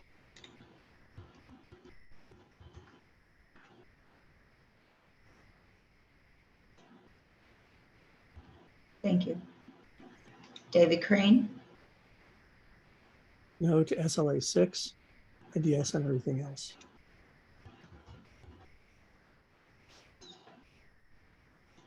Thank you. Eric Diaz. Yes. Tariq Duro. No to SLA 6, yes to everything else. Thank you.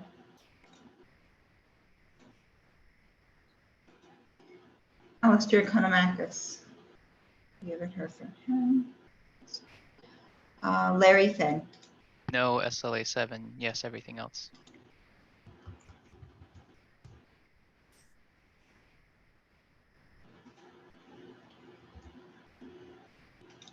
Shirley Fennessy. Yes. Kathleen, why do I mess your name up all the time tonight? Catherine Freed. I There you won't go. take it personally. No to SLA 6, yes to everything else. And Thank you very particularly much. to vote for the Corey, whatever, Corky, whatever, the Chinatown resolution, Corky Lee Way. Okay. Ryan Gilliam. Yes. And Jake Gold. Yes to everything except no on SLA number 7. Thank you. Thank you. Andrea Gordillo. Yes to everything, no to SLA 7. Thanks, everyone.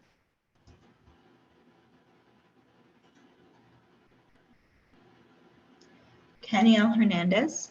Yes. Herman Hewitt. Yes. Trevor Holland, Yes. Valentina Jones, Yes. Jeanette Kim, Yes to all except no on SLA 7.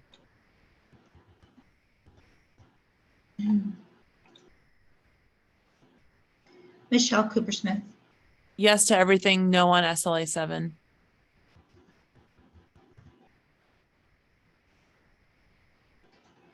May Lee, Yes to everything. Wendy Lee, oh, she's not here, Mandaloo, Yes to everything except no on SLA 7.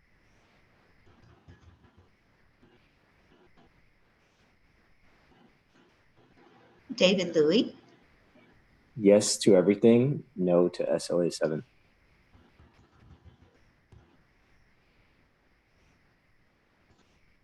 Laura Lugo, Yes to everything, no to transportation 2, SLA 5, 6, and 7. okay, so move on transportation to SLA 5 and 7. 5, 6, and 7. 5, 6, 7. Thank you for confirming.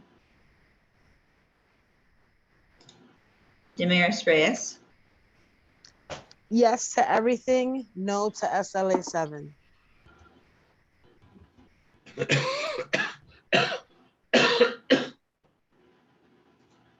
Richard Ropiak, Yes. Thomas Rosa, Yes. Robin Chattel, Before I vote, I'm sorry, I missed the beginning of the meeting. Was there a resolution put in by Carlin? Or not? No, okay.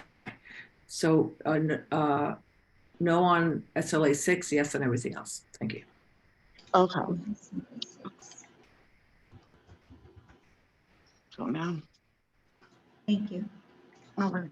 Heidi Schmidt, Yes. Larissa Shaneberg, yes. Sandra Struther,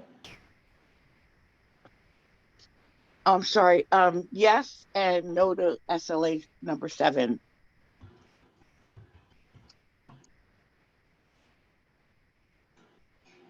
Daniel Tano, No to SLA 6, yes to everything else.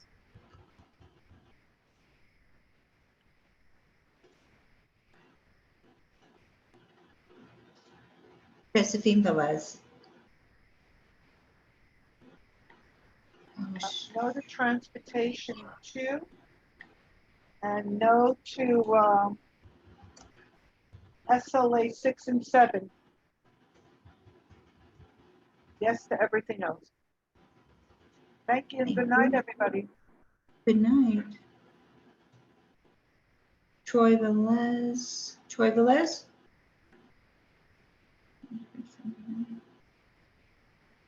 Okay, and Kathleen Webster, No to SLA 6, yes to everything else. And thank you, Tariq, that you did a beautiful job.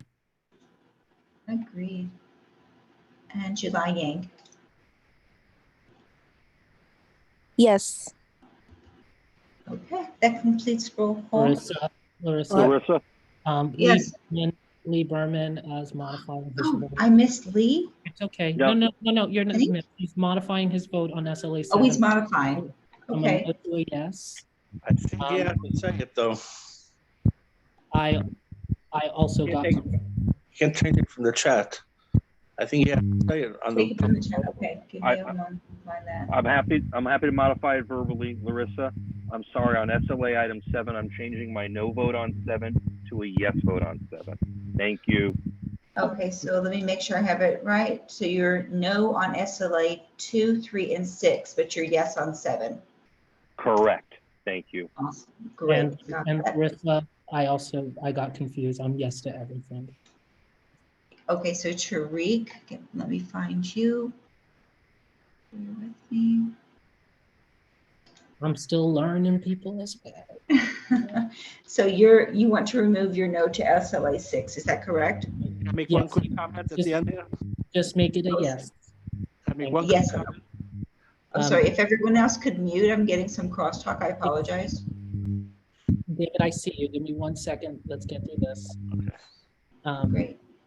So you're good? Okay. You're good? Okay. You're doing a great job, Tariq. Thank you. Go ahead, David. I just want to say that if there's something we're supposed to know about an SLA application, that's what the whereases are for. You put in there what the special qualifications are that you see or you're voting for. You don't have us guess at the big committee, at the board meeting at what your purpose is. You put the whereas what the special reason is, like you did for 6. You said it's a special application. That we understood that one, but there's if the other ones had special things, put under the whereas. Thank you, David. All right. I want to thank everybody. It's a long meeting. We need to hear what the result was on that, because if it failed, we need to do something. Larissa, can you give us the vote count on this? The vote count for SLA 7? Yes. Okay, so since that's handwritten, give me just a moment to tabulate. You got it. No worries.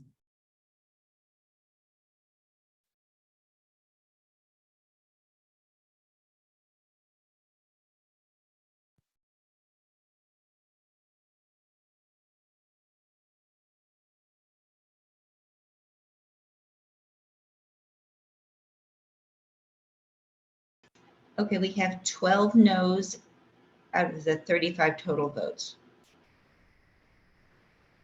Okay. Thank you. All right. Thank you all. Have a good rest of your Tuesday. Have a good week. And we'll revisit this conversation next week. Thank you all. Thanks, Tariq. Good night. Bye-bye. Great job. Great job. Yeah, great, Tariq.